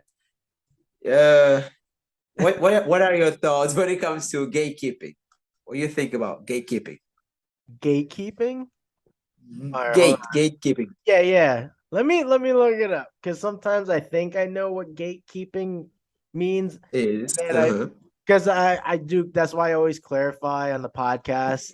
I think this might be something I'll make merch with, but I always say I'm bad with words because I mix them up all the time. I uh-huh, mispronounce them, so I'm just bad with words. But gatekeep the activity of controlling and usually limiting general access to something, uh-huh, um, function or system that controls access or operations to files, computer. Okay, that's like more computerized gatekeeping. actually, All right. Well, I need an example though. Like for gate. example, for example, Yeah, for give example, me an let's example, and I'll be let's able to. talk about let's talk about something you really like. For example, Half-Life, What? Half-Life, the game, Half-Life. Half Life. Okay. The video game. Or Left for Dead, for example. And you'd be like, people asking people why should not be allowed to play this game, Oh. for example. Yeah, and that's gatekeeping. I mean, nowadays the semantics they got added to it. It's when you don't allow or you prevent other people to enjoy the same thing you like, just because they don't they don't represent or they don't align with the general type of person that consumes that specific thing. For example, anime. Let's say old people shouldn't be allowed to watch animes. Okay. For example, just like Gotcha. that. Right. Right. Like you're an adult. Why are you still watching anime? Exactly, Okay. exactly. Okay. I get that. Okay. Now I know exactly what you're saying. Because there have been conversations I have where I mean I kind of feel like I have been gatekeeping maybe. I don't know. So I have this and I think it's just because again, I really try to emphasize that this comes from my own upbringing and the way I've learned Uh-huh. in the arts. Okay. If we're talking Uh-huh. just Keep on art, going. I like where this is going. all right. Um, okay. I'm trying to be careful with how I express things because I don't want to just Uh-huh. like throw up a bunch of words. Uh-huh. But let's say painting. Uh-huh. Right? You have your like I've been vocal about how I sometimes have a hard time connecting with abstract art and abstract artists because sometimes when it all right when a piece appears to look like it was just splattered and like put together or like Uh-huh. there's there's no actual representation of a Uh-huh. or maybe Uh-huh. knowledge, just something, like if a piece comes off as like someone just picked up a brush and did it, right? But Very I mean, good. it's very subjective. I try to be careful about abstract art, but I sometimes get a little not offended, but it's like I feel like sometimes people like artists that are very more are that are very intuitive and don't have like an educational background or like something under their belt that like drove them there other than like, oh, like I just wanted to try it or whatever, right? Everyone's inspiration is different, so like I'm trying to be careful about that. Like I get it, but I'm now speaking up from like someone who has a degree in like media arts and animation. So I had to take classes for drawing, had to take classes for painting, like even in high school. Like, so with an educational background since school, like elementary school, like I get like kind of a little cringy when someone who's only been doing it for a couple of years, and if they're doing great, like they're making money, that's But I'm not gonna exactly. shit on that. But I don't know when I see like when I see the shorter route for the other artists, I'm like, Mhm. I don't know, It, like it just it doesn't sound fair. it doesn't sound fair, but I'm not sure. I don't want to sound like a crybaby either. Like I get it. There's ways. There's so many different factors about it. Like I have a friend who's like a successful artist. He has artwork in other parts of the world, done like art shows, like solo exhibits. He's done large environmental pieces. Like, he's done stuff that like I kind of like I'm now growing to want to do, right? Like, especially speaking from a position that like I originally I wanted to be an animator, and now I was like, no, I kind of want to do it on a grander, like a different grander scale. So, but knowing how he does his work, right? Like I know how he does his work, and it's still very tedious. Like I don't want to disparage his aesthetic, but I guess because I know some of the ins and outs, especially when portraits are involved.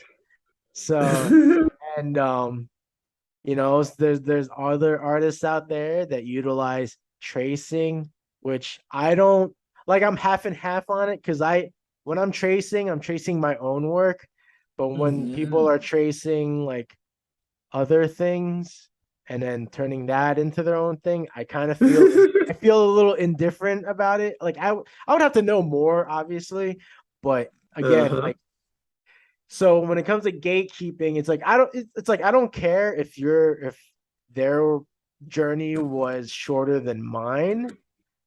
Um, just understand that like the people that really like put years into it and that are still growing, like those people are going to be a little triggered for sure. Exactly. Like And that's the I don't think they're going to shit on the fact that they're able to like make money off of the creative uh-huh. endeavor. Like that's Money, great. money is not the problem. It's It's not not, but the it's just the fact that it's like we kind like myself, like we I have a degree in this thing that I don't necessarily pursue. Like I'm still pursuing the arts, but I'm not uh-huh. animating for a TV show or anything or doing any like, motion graphics or anything like that. I'm, doing my own thing. So I don't know. It's wishy-washy. I try to be very careful about how I vocalize that, but I don't want to stop anyone from like doing that. Exactly. Exactly. If there's suddenly, because let's say because of COVID, if COVID gave you the opportunity to really dive into your creative side and it worked Uh-huh. out and you found your niche, is I hate that word, but it is and it's important. But if you found your niche in the short amount of time and were able to adapt to everything that's going on with social media, like, hey, good on you, good on you. But just there's traditional artists that are like, damn, but that's just the reality of it. there, And there, we try there to is a, adapt. We try to adapt. uh-huh. So. the reason I brought that up is because nowadays there's a discussion around that topic, Mm. gatekeeping. Okay. Uh, for example, it's related to what you were saying. For example, the old comers and the newcomers. Uh, when it comes to being a nerd, just like the pop culture things. Okay. For example, I grew up pretty much just enjoying it since day one. So let's say I'm an old comer. I'm the old guy when it comes to that. But nowadays, and when I was a kid, a lot of people used to throw shades to the people that like those stuffs. And nowadays, that same people are enjoying it and posing on the internet like they're the, Well, like that's they're be. hypocrisy right there. Yeah. That's the point I was trying to make. The hypocrisy behind it. So I get that people change. People did people don't remain the same throughout the time. But dude, come on, you're the guy who used to be the hater per se, and now you want to pose as the very prime supporter of the thing. Come on, where's the consistency in your actions? Yeah. So that's the sweet hypocrisy I was trying to point it out. And sometimes when people talk about gatekeeping, they don't think about that. They just paint the guys gatekeeping as the bad guys because you should allow people to like things. Of course, Mhm. you're free to like what you want to like, but just know that before you come here, there were a person here out before you. Yeah. So it's kind of not your place. I'm not determining. I'm just saying what I think. It's kind of not your place to, especially when you were the guy throwing shade. Mhm. So yeah, that's why Well, I brought that up. yeah, hypocrisy is it's funny because like it's everywhere. But Uh-huh. I think you just sometimes it's really important to like be aware. I guess kind of going back to being self-aware, like Uh-huh. Uh-huh. it He like does. it's like you find that shit with a lot of people on different subjects, and it's just I don't know where I'm going at with this stuff, but it's just like when you try to point it out, when you try to bring it to the surface, and people think you're just being an asshole, but it's like Uh-huh. kind of have to widen the lens and be like, nah, like this is a bigger thing. Like this is like happening like people are very selective about, with it. So, and again, right, I try to openly admit when like I'm fucking up. A lot of time, like that's a lot of thing with podcasts is really is like sometimes like for the audience that are tuning in, because I have a friend that tunes in, and I was on the phone with him one day, and he was like asking me all these questions like from previous episodes, and like Oh, like I'm okay. always on like the episode I'd be working on is like an episode that's coming out in like a couple of weeks. I have a few that are banked. So it's like, he'll bring up these topics. I'm like, all right, I have to like sit for a minute and be like, what was the context? you know? But Yeah. but it's and that's the thing too. It's important to have a to really be able to have a conversation though about that, like gatekeeping, because like you bringing it up, like I feel like I do that. So, and again, if there's been episodes where I've been like gatekeeping something or someone, not even aware of it, like that's just because I wasn't at the time. So like I guess what I'm saying is if there are moments where I've been demonstrating something that I myself frown upon, like I like to be called out on my bullshit, really. Like, if there's haters out there, I welcome it because like I need to know. Like sometimes I'm not aware. Right? But there's the thing. I mean, I guess we all do gatekeeping. We all do, especially to the things we like and we praise. But the point I'm trying to make is normally there's a reason behind it. We're Yeah. not doing it just because uh, Not I'm for ill Hitler or will. something. Yeah, not for ill will. Like usually there's a Exactly. There's a reason behind it, especially if the person is mistreating per se the thing. So I'm not gonna sit there just listening or just watching. I'm gonna say something. because I praise the thing, I like the thing, and that's the point. There's a reason. There's always a reason behind it. Well, Yeah, that's people, I hate to bring it up, but like people were gatekeeping like the vaccine and the vac. I said it weird. Vaccine. I think I said vaccine. The vaccine. I think people were trying to gatekeep that because, like, they strongly disbelieved it, or people were really pushing it because they solely believed it. And there was a lot of hypocrisy in that too. And I was very vocal about it because, Yeah, I remember. like, and that was like, yeah, I've definitely gotten, shade for that, being vocal about certain sensitive topics, but Topics. no, I still think it's kind of funny that, hey, if you get vaccinated, you get a free Krispy Kreme donut. Like, oh, Oh, you guys get one of those? We didn't get them. I was messing up with you. wait, are you being Yo. for real? Did Yeah. they didn't try to like wheel you in that way? No. That's why, man. That's why I said we fucking suck, bro. We fucking we would No, do that shit to our people. maybe because around here was an obligation. There was no other option. You have to do it, and you have to do it. Period. Yeah. So yeah, we ain't got no choice. Even if you didn't, even if you didn't want to, you would have to. Yeah. It wasn't up to us Nah, to man. decide that to choose. Yeah. Which sucks even more. They try to bait us in. They try to bait us in with Krispy Kreme donuts. Dude, come on. I didn't fall for that real? shit. It's a trap. Yeah, it's a trap.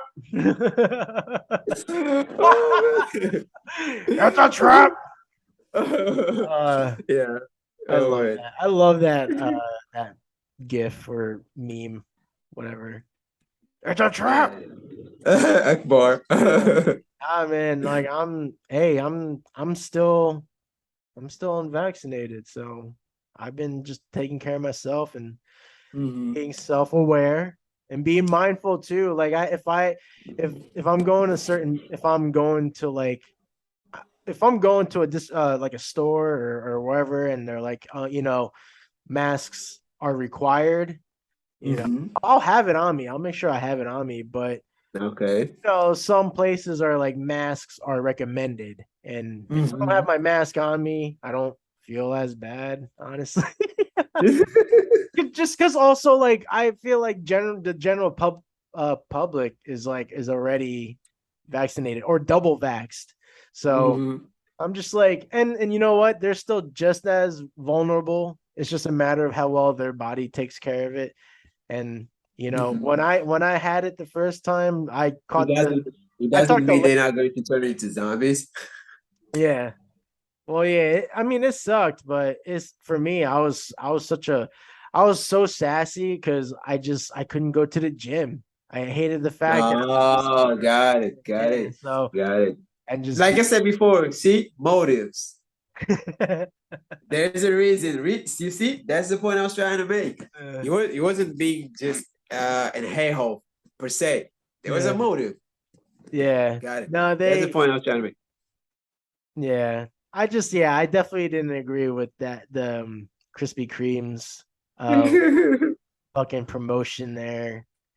And that's what made like it just felt disingenuous. Disingenuine because like it's like now it's past like, hey, like do this because it'll really benefit your immune, if you have a poor immune system. But they also never promoted like natural ways of boosting your immune system and taking care of your body. It was never promoted. They had celebrities pushing the shit, and like there was just no like naturally healthy like way of promoting like, hey, like get the vaccine, but also do this too because you're still going to be vulnerable. Like it felt forced. Yeah, it is just like businesses like you have to get vaccinated if you want to come to work. Like a lot of people were. And then you're obligated. You're not doing. You're not doing it because you're thinking about your healthy Yeah. situation. You just do it because you have no other option. And Got it. it's tough because there are a lot of people that are very, very vulnerable to viruses in general. Like I have a Uh, there was an artist I was following them for a bit, like, but I had to let them go because they got real. got the roots. They got a little extra for me. But Uh-huh. unfortunately, they're very sick. Like they have a very poor immunity. I forget what it was. Basically, they got to live in a bubble. Like they fully Oh, accepted and submitted to the fact that they can't go out. Like they can't go out in public. Like they're completely content with disassociating themselves from okay. like friend like Actually, contact. And I'm like, that's like no, actually, what's up? actually, I was one of those. I was No, very but like, like very very happy. Like I was living in the paradise. Being well, uh-huh. yeah, but there's Uh-huh. a If you go. difference though. I feel like there's it's Oh, like okay, okay. you're still out there though. I feel like you prefer that sort of way, Uh-huh. like you prefer that day Of to day, living. but you'll still Uh-huh. go out and do your thing, I'm sure. Like, you know, Uh-huh. but again, like you don't have the illness that this person has. So like I get it, like if you're that sick, but I'm like, I don't know. I probably should have asked. I'm like, did your doctors say, hey, don't go out in public anymore? Like, or is this like Uh-huh. kind of submitting to like I'm just not gonna, go out any like I don't know. It just I felt bad. I'm like, that's like no life, man. Again, I don't know the extremities of the illness they have. So that's why I'm like, I wonder if their doctors even suggested, hey, just don't go out anymore. Like a prescription, you should not Yeah. go out. Can I get a note? Dude. Put this on a note. Yeah, I don't know. I don't know how we got into that subject, but get your vitamin D. How about that? Get your vitamin D when you can. It'll boost your immune system naturally. 20 minutes. 20 minutes in the sun. And that'll be enough. So what it takes, just 20 minutes. Yeah, 20 minutes. Which You, I have to you admit, I don't get that every day. But yeah, because your routine is just home, gym, gym, home, gym, yeah. and back and forth. Yeah. And we don't even really have windows. We have a skylight. So when the Uh-huh. sun hits down real nice, I'll get in there. It'll be like a spotlight. Ah. Oh, it's good light. It's good lighting and reflexing. Like if I was like And right after the gym, like and I was still uh-huh. vascular, I'd probably look make good make on no that. Make no mistake, the sun is using that glass from the window as a catalyzer, as a laser. So Yeah, your right. skin is being cooked up. Yeah, that is true. Well, Yeah. I have psoriasis, so I'll take the sun when I can for sure. Good for By my the way, which means of transportation you use to go from your house to the gym? A car, a bike, or what? the stairs. Yeah, for real. Because the only reason I point that out is because it's crazy. People go from their house using a car to go in a gym, run in the stair. Why don't they just walk or run well, from their house? well, if It it's kind of makes it depends, right? I think it depends on the distance if too. the work, like if their job, like it depends on the schedule, I think. Uh, Um, yeah, it just depends on the schedule, and also it really depends on location. Like if you're living in the city, like it could be more convenient. If you're living in a uh-huh. more suburban area, like that'll suck. Like if Let's you say it's a 50K running or walking. like That would yeah, suck like for don't sure. like it would take like half the day to get there by foot. Yeah, you're gonna want to drive. Um, Uh-huh. but Yeah, I mean, I mean, speaking for myself, like I love hitting the weights. So sure, if I'm driving to the gym, like I'm not driving just to go running. Oh, I'm okay, you gonna do it. run, I'm gonna be very local. I'm gonna run in the area of my home. Um, so I mean, I'm always hitting the weights. And if I'm not hitting weights, sure, I mean, we have an elliptical and a treadmill, so I'll Okay, be okay. using one of those, and then I do my boxing training and piss off the neighbors. But I don't care. Time to wake up, bitches. Nah. Yo. No. So I take you our you're the building. nosy you're the nosy neighbor then. Oh man. Oh I man. No, dude. Our building has a gym at the ground floor. So Uh-huh. and hey, at least I'm taking the stairs because that's the thing Okay. I be mindful of. Like we have the convenience of the gym being downstairs, but I make sure we're on the fourth floor. All right, so people that are Uh-huh. tuning in, I'm on the fourth floor, and yeah, I take the stairs going down and back up.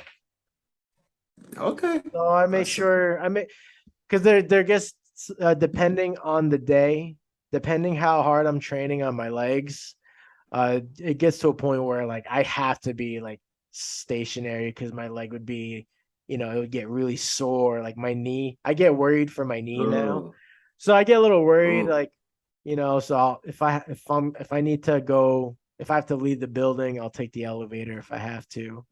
But if I'm not like feeling any like especially if you're in a rush during rush yeah, hour or something. yeah, like I try to make use of the stairs as much as I can for sure. Oh, okay. Yeah. That's awesome. But That's yeah, like awesome. I've always questioned the people because I've seen a couple of residents here that will come down and just use the treadmill or the bike for like like a half hour, and I'm like, Dude, eh, why and then you're can't gonna you go just back. run? Yeah, exactly. I'm like, I mean, like if it's like a big dude, I can see why they wouldn't want to run. It's not good Uh-huh. for their joints for a big person. It's just not good Oh, on your okay. joints, I don't I didn't think. know that. I was Yeah, just unless you're like running on like soft ground. Because you okay. got to think like when you're like the poundage, right? If you're like a heavy guy and you're running, so like the impact on your knees and your joints, Mm. it's like, ooh, I wouldn't. But if it's like on the grass or something, like it's at least there's a little soft, like like as opposed to running on concrete or gravel. Uh-huh. Uh, Yeah. but yeah, like I always like, yeah, you're not even gonna like hit like light weights or not. I don't know. Yeah, I'm like, if you're gonna go run or do cardio like that, just like do it outside. Just go out there. Why not? Unless it's Mhm. shitty weather. Like I get that. Like I wouldn't want to do that in the rain or in the snow. I fucking hate snow. Oh, that's new. Well, yeah. Reminding anyone tuning in, my friend here, Gerson, he is in Angola, so So they we ain't don't got no deal with snow the out here. winters here. We ain't got no winter, so it just even when it's winter time, it's not that cold. It's mostly Yeah, warm and hot, like hot for real. So and yeah, it's bad for me because I like very heavy clothing, like hoodies and jackets and all that. Since I ain't got no arm, I ain't got no I ain't got no muscle, so I have to cover it up. I'll oh be using yeah. a I mean, Southerners, even people like way in the South here, in the uh, U.S., like that don't like like California, like they don't get snow over there. So okay. um, even during the winter time in the north, like the winter time over there, it's like probably like 70. And it's funny, right? Because like the temperature is like 70, and like that's like cold to people that are like always in the sun, and then you go up north and it's like 70 is like it's like room temperature. you know like They're really used to yeah. it. But Oh man. yeah, I forgot what we were talking about. Oh, because we What? digressed a lot, like a lot. Oh, going out running outside. Yeah. Running outside. Yeah. I personally just I don't like the snow. I find it very inconvenient, you know. Mm. So, but that's why we moved to Richmond because it's warmer here. There's Okay. less of the winter time. Like I don't mind the snow. Like snow brings beauty out of your environment, but when it's like causing like car crashes and shit and like, you know, I definitely would not like it because sinusitis. Sinusitis. So yeah, yeah, whenever so it's wait, cold. that's news to me. Like you have that? That's like a diagnosis? Yeah, I mean, I'm self-diagnosing myself, so, but yeah, it is. Oh, okay. It was thrown off. But yeah, I mean, the symptoms, everything indicates that it's sinusitis, so even though it's not the convenient type, but it is. It is. It give me headaches. Used to give me headaches, and also you see, what's the word in English? Whatever. The nose, inside the nose, there are like two. I would say, they're like two round things on the wall, and and normally the people with sinusitis it kind of expand whenever it's like too cold, so you can breathe using your nose. Most of the time, my nose doesn't work. I don't Oh, feel. okay, I okay. don't feel. Uh, I don't. How can I? I cannot breathe in and breathe out using my nose. So yeah, it's only by mouth breathing. I'm a mouth breather. So Yeah. yeah, Okay, it kind of sucks. can I recommend something for you to try something? I'll just say Yes, yes. Go ahead, because please. I kind of believe in this thing. Um, I would try this nose breathing exercise. Mm-hmm. Um, and like start very gradually. So, like what I used to do, or I actually still do this now, and I do it in the showers when it's Uh-huh. we got like warm water. Just because like I feel like when you're in like a warm hot shower, it opens up Oh, your what is it? Your orifices, right? It the opens up nostrils. your skin and your sinus. Uh-huh. So I would try this. Do 5 second inhales. So like Uh-huh. inhale slowly, calmly for 5 seconds, and then um exhale out your nose for 5 seconds. And just do that with your Okay. mouth closed. And you know, and just like do that every now, I don't know, however regularly you would want to, and then see if Mm-hmm. there's like a progress and then just like add a few more seconds to that. Nice. And then so if you do this over time, now this is saying like if you do this like like you do this every day and you just keep On a gradually regular doing it basis. for longer, it should open up your Uh-huh. sinuses. Um Exactly. That's the word. there's a guy that wrote a book on like the art of breathing, and he Uh-huh. talks about this yogi because there's like this like legendary yogi that like was like the master of breathing because there's like monks that can like just through like breathing and meditation they can turn a wet cold cloth and make it steam just in a matter of seconds. Dude, dude, we have Dawson from Street Fighter. Yeah. Dude, come on. But so yeah, so I'm so just like kidding. this guy, he wrote this book called it's called Breath, the lost art Mm-hmm. of breathing. I think I'll have to Mm-hmm. pull it up, but I think he I think you describes. mentioned before I probably have. one I of definitely your talked about it a one couple. of your posts or something. Well, because I have a lot of friends that are mouth. My wife is a mouth breather, so Oh, and I really try to promote like the at least try to advocate the this breathing exercise to help open up your sinus a little bit mhm. you will then breathe less out of your mouth and more naturally which through is your nose. which is crazy. You're talking about opening up my sinus, and they just opened. They but did. They did. but I think like Yeah. if you do it like even if like maybe not 5 seconds, like however many seconds you're capable of, and like I'm kind of Hmm. saying this for the audience too. Like if it's Hmm. 3 seconds, just three like Mississippi's, and then or 5 Mississippis and just breathe in and out of your nose for those amount of seconds, and then Mhm. just keep gradually do it and try doing it for longer and longer. And I mean, though there will be like you'll over time there should be and I guess I'm speaking out of experience too, because like I do this too. Like I said, I do it in the shower every day. Mhm. Um, and I do believe that it really helps because I do deal with sinus issues too. It's like, Oh. and it all depends on like, there's a lot of factors that go into like why I'm dealing with allergies. Like, because like, I go hard in the gym. So I already know I have it down to the Mhm. science that if I go, if I go as hard as I naturally would at the gym with Mhm.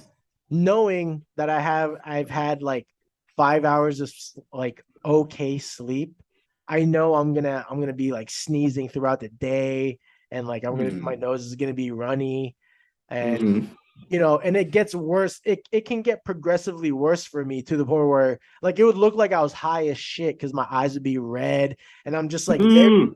I'm just gross, dude. Like Mhm. my face is leaking from Mhm. like eyes, Mhm. nose. I'm a hot Mhm. mess. It So happened to me all the time. The red eyes, like so like yeah, that would because happen. I've been sneezing. I've been sneezing like 10 times, like sequentially, like Yeah. yeah. So So yeah. that would be the worst case scenario, but that would be Mm. because of 5 hours of bad sleep and then still working Mm. out. Again, I do fasted workouts, so I work out in an empty stomach. Um, so like all these factors in like that would put me in that state where like Mm. my eyes are super vulnerable to light because if Mm. I'm in that condition where my allergies are like at its peak, like I wear shades in the apartment. Okay. I have to wear Okay. shades because like screen light, like blue light or natural light, like it'll Mm. make me sneeze, and it's very constant. So I have to like have shades on if I'm out. So So and that's worst case earlier you mentioned scenario. But I now you, breathe through my nose, uh, and it helps with the allergies. Is where I'm getting at. and you mentioned that you want to get some ring lights, then do not use the blue lights. Just yeah, Well, yeah, that's because it. you gotta get. That's if my allergies are bad. Like I I've done a couple of podcasts with shades on because of that. Because of my Okay, okay. allergies. Yeah, I and thought I I play. thought you were just I thought you were just being cool like the Terminator or something. Oh no, no. I've And done no, I've done it was because of allergies. Actually I earlier before we started recording, I remember I was like, yeah, I'm kind of dealing with allergies, but I'm actually okay now. Mhm. Oh, but I did take I just remembered I took allergy medicine. So that's Okay, probably that's what I was going to ask. If you I use do some do kind of that. medicine or something. That I do it on a precautionary thing because I knew we were gonna do the podcast. I'm like, I don't want to take any risks of like being like sneezing through the and blowing my nose on podcasts because I've done that in the beginnings. Mhm. Now, Okay. but I do believe that breathing exercise Mhm. will benefit you.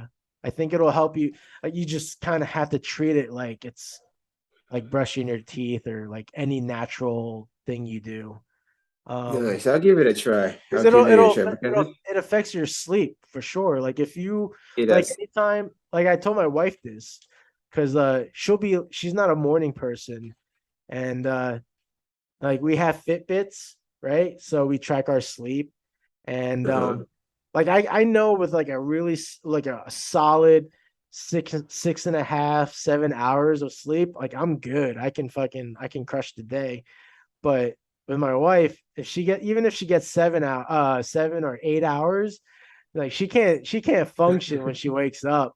But it's because she's a mouth breather. She breathes through her mouth when she Mhm. sleeps, and that affects like the sleep quality. So Mm. if you can just do less of the mouth breathing, I mean, obviously when Mhm. you're sleeping, it's gonna happen. But if you practice the nose breathing, you Mm-hmm. will start adapting to doing that more naturally, even in your sleep. Because I used to snore a lot, and I don't know. My wife doesn't complain about it anymore, so I'm pretty sure that stopped because I Mm-hmm. breathe through my nose naturally in my sleep now. But I used to be really bad with the nose breathing, and I used to have really like my allergies used to be even worse back then. But I think probably because I'm taking care of myself more and all Mm-hmm. that, like all the other remaining factors. But yes, everyone tuning in, practice nose breathing. Yeah. And then Breathing is about the some of the sound, about the sleep quality is the same here. Same here. I'm yeah, not a morning person too. Yeah. yeah. I could That I can could sleep be, like 16, like 15 hours straight. Still, I won't be able to but I function as bet soon as you, I wake up. I bet you Mm, that's because of the mouth breathing. I mm, guarantee it. mm. You know. Now that you mentioned, it might be. Now that you mentioned, I never thought about that. Oh yeah, Never kind of stopped. Yeah. and like even like I tell people too, like if they're doing like cardio, like Mm, try to get through your workouts with like natural nose breathing. I mean, sometimes if you're doing like weight training, strength training, you got to do mm, the exhale sometimes through your mouth and do it that way. But if you're doing like cardio stuff, like running on or like on a treadmill or something, I used to always, even running too. I try to breathe through my mouth as long as I can. I mean, breathe through my nose as long as I can, to the point where if I'm just tired and I have to start breathing through my mouth, I just try to I try to have as much control of that as uh-huh.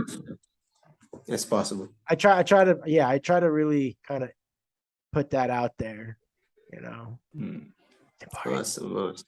I'll try that for sure. I'll give it a try. It's worth Yeah, the I mean, try, let me actually. know. Yeah. Let me know. I it would I'd be I'll happy to keep you hear. updated on that. Don't worry, I'll keep you updated on that. And look at him, master. And it's-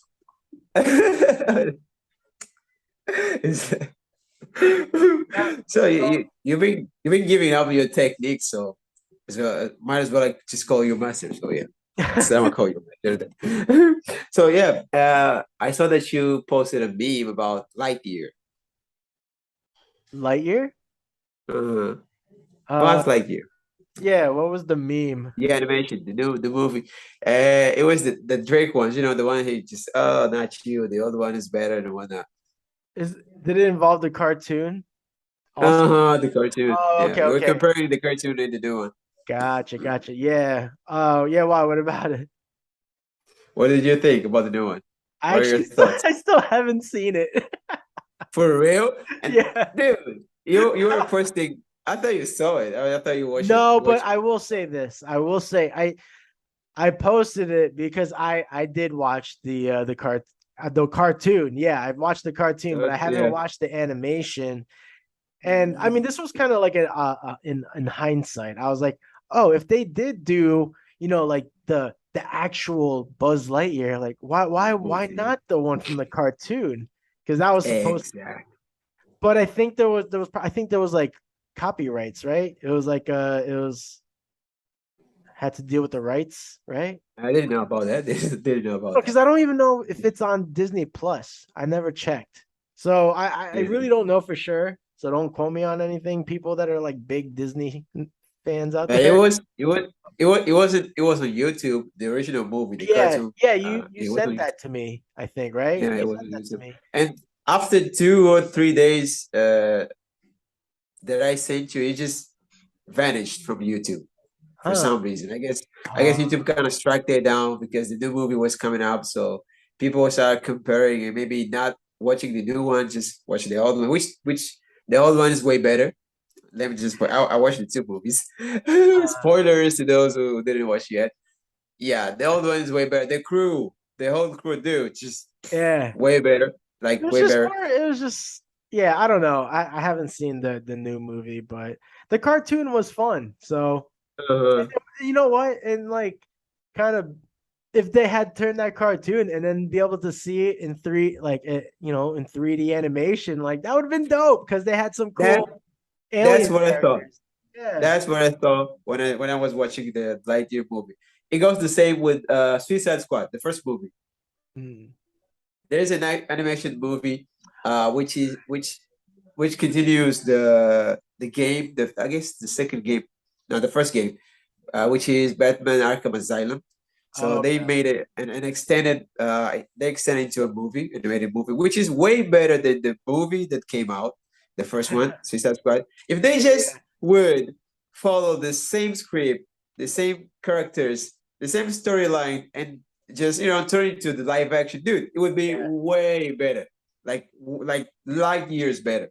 But they Yeah. did it. They just kind of screwed up everything. But yeah, that's what we get. Wow. I mean, for not being the normies. So Right. yeah. Yeah. But yeah, I mean, yeah, that's why I posted that because I remember the cartoon and I was like that I just remember it being fun. And yeah, I would have preferred that on the big screen instead of what they conjured up. I, Uh-huh. I mean, I don't know. I'll be open minded. Obviously, I've seen the complaints, and people are gonna complain Dude, about anything. So crazy thing is, it's not even about that. yeah, It's not yeah, even about that. It's not even exactly. Well, about that is the true. It has nothing to do with the woke stuff. It's just yeah. It's we're not just even about that. we're Trust me. just It's talking not even about the about that. fact that they had a source they could have used, and they Uh-huh. went with something completely different. Which okay, but like, Especially is what we were talking about earlier. It's about providing things that aren't not quite as good it is, but just using it as an example, as the new society or something like that. I'm not talking about the woke stuff. I'm talking about the new crew in the new movie. yeah, They don't do their parts. They're just there. yeah, Even if they weren't there, it wouldn't make no difference. So yeah. Well, if it, anything, it makes no sense. Till this day. no, Uh, no, I was just gonna say no, it could go. It could go. they brought the diversity they brought was just a diversity of races, like cultures, right? You had a brown guy, you Uh-huh. had a black, Uh-huh. right? There was a black girl, but Uh-huh. I don't know, like, but I think that's when it starts getting kind of the woke shit. Like, it would Okay. have been cool to But see the they had. at least just gave them some kind of abilities to contribute Yeah. to the movie. They were just out there like they're rookies. So and they be screwed up from the beginning to the movie till the end. Dude, Okay. they don't progress to be good guys. When they're rookies, they don't know what they're doing, but eventually they learn from their mistakes. They don't learn from their mistakes. Oh, I see. I Just see. keeping stuck. They keep sucking from the beginning to the end. And then they're trying to kind of point it out as a good thing too. I mean, kind of make us feel comfortable. I mean, it's okay to be good, to not be good in something and keep living your life like this, which Well, is not. There's always room for improvement. So yeah. Okay. Yeah. Okay. So that that's the conversation. oh, I believe there's a term for that. Isn't that well, that's like that nurturing quality, I Uh, think. Right? uh, I think there's a term. There's a term I heard about it where it's like coddling or coddling. I think that's it. Have you I had no idea. I never well, heard about. I mean, I think that's an example of coddling because like now you get like volunteer trophies and shit. And it's like they exactly the like point. I mean, right when it's like competition, like you know, you get your first place, second place, but like third Uh, place, but that kind of, you know, it can make the individual feel bad because they didn't make it. uh-huh. Even But it's just even like, even dude, even in games like back in 2009, it was like you would have to bust your ass to earn a trophy during gameplay. Nowadays it's just like I just turned up the game. Let me well, give you a trophy, well, like for no reason. they're cushioning the Mm. adversities, you know, Uh-huh, uh-huh, uh-huh, trials and uh-huh, tribulation through the whatever uh-huh, it is. If we're talking sports, like yeah, if you suck at baseball, you gotta fucking keep swinging or keep pitching until you're getting uh-huh, real accurate. It's like, you know, technique, right? You kind of uh-huh. and that's if you want to take it that serious. But it's like, yeah, like don't be upset if you didn't get to this certain I don't know, milestone or this achievement because like it's yeah, like you just weren't good enough. And Exactly. nowadays they're kind of like taking that out of they're trying to take the competition out of actual I competition. don't think. Yeah, and Yeah. well, they're kind of putting it out there in they're pushing the agenda and other stuff, and it kind of sounds like that's what you're describing in the movie. There's no agenda of like there's no growth. So it could Exactly. There's no in a character growth. subtle way, it could in a Uh-huh. subtle way, it could be an agenda of like it's okay if you don't Yeah. grow from Yeah. this. Yeah. Essentially, that's the If you're at going least out if that's you're what I going out get in from the movie. space, Yeah. if Uh-huh. you built a rocket and you keep going out in space, but something keeps going wrong with your rocket, it's all right. There's nothing wrong. You're not doing anything wrong there. It's okay. Eh, Don't Yeah. repair anything. Actually, I actually tagged you on a post, I guess yesterday. It's Um, about One Punch Man, the One Punch Man philosophy. ooh, Please yes. watch that video. Please, Right. I'm begging I you, have it watch saved. that. I have it saved. Sorry. I have it Nice, saved. nice. So, It's about this. It's about that we are talking about right now. Yeah. okay. Yeah, Well, well, it's about how we must keep ourselves competitive. That's how we strive. That's how we evolve as an individual, as a humans, as a race. When you get too comfortable, then yeah. dude, that's what I believe is that's what I've been saying it here and there, and that's what I think is Uh-huh. the beta mindset. Like people are falling into this sort of beta mindset where, like, I don't know, because this can get very controversial too. It's like, well, because like the whole masculine toxicity, right? Being masculine, Oh, so there's or was it misogynistic? Like that's the uh-huh, thing that's too. Like I'm actually I'm aware that I come off and I can be misogynistic in certain things, but I'm also a very vulnerable and emotional guy too. So that's the thing. Like there can be a balance. So you don't have to just settle for the mediocre. uh-huh. Like if you're gonna settle for that, you have no reason to bitch about it, right? That's the point, dude. That's a preach, preach, preach, Okay. preach. Sorry. Exactly. That's I the point. probably could have said that way earlier, but again, I'm bad with words and I'm long-winded. So it took a while for Yeah, me to I get mean, if you predispose yourself to be in a certain way, then later don't be out there complaining because you choose that for yourself. So embrace it. yeah. Yeah, Yeah, that's. yeah. I Well, I mean, guess now I know what to expect when I watch Lightyear. People just fuck it up I all just the gave you time. spoilers. Oh, dang. Well, they don't die, so you know, Yeah, they don't that's die. They don't that's a die. twist. There's a twist for you. It's like these people keep fucking up in space, but they live. They live. Like they live. They're actually a guy. I mean, that's very normal, natural. There's a guy which is he wants to be a space ranger. I think it's the granddaughter or something. She wants to be a space ranger, but she's afraid of the space. Oh, fuck yeah. It's scary out there. I know, but dude, the way they Well, portray it, it just it just kind of nonsense. well, Just like, oh, it's okay. what's that movie with Sandra Bullock when she's out in space? Uh, gravity. Yeah. That shit's Uh-huh. freaky. I never watched it, but the trailer alone, fuck, So do I. So do I. I never watched it. that shit's still freaky though, just from what I they show, think like I being. think the freakiest one is Armageddon. Did Uh, you watch that? Did you watch? I mean, I have like when during its time when it was like Uh, popular. yeah, I do. That movie just freaks me out. Like Well, yeah, It is scary. It is like yeah. scary. Yeah, Well, same that's thing. that.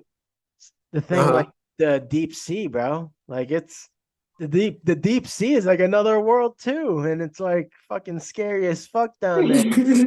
When you see those Yeah. crazy fish, like the angler fish and like just those wild translucent ones, like damn, I don't want to be Yeah. around. They But the have no point to those color because movies, there's no light. yeah, the point of those movies is conquering your fears. I mean, being creative in chaos, Mm, pretty much. So even though you're kind of afraid, but still keep going. That shouldn't prevent you for keep evolving, keep doing your stuff. yeah.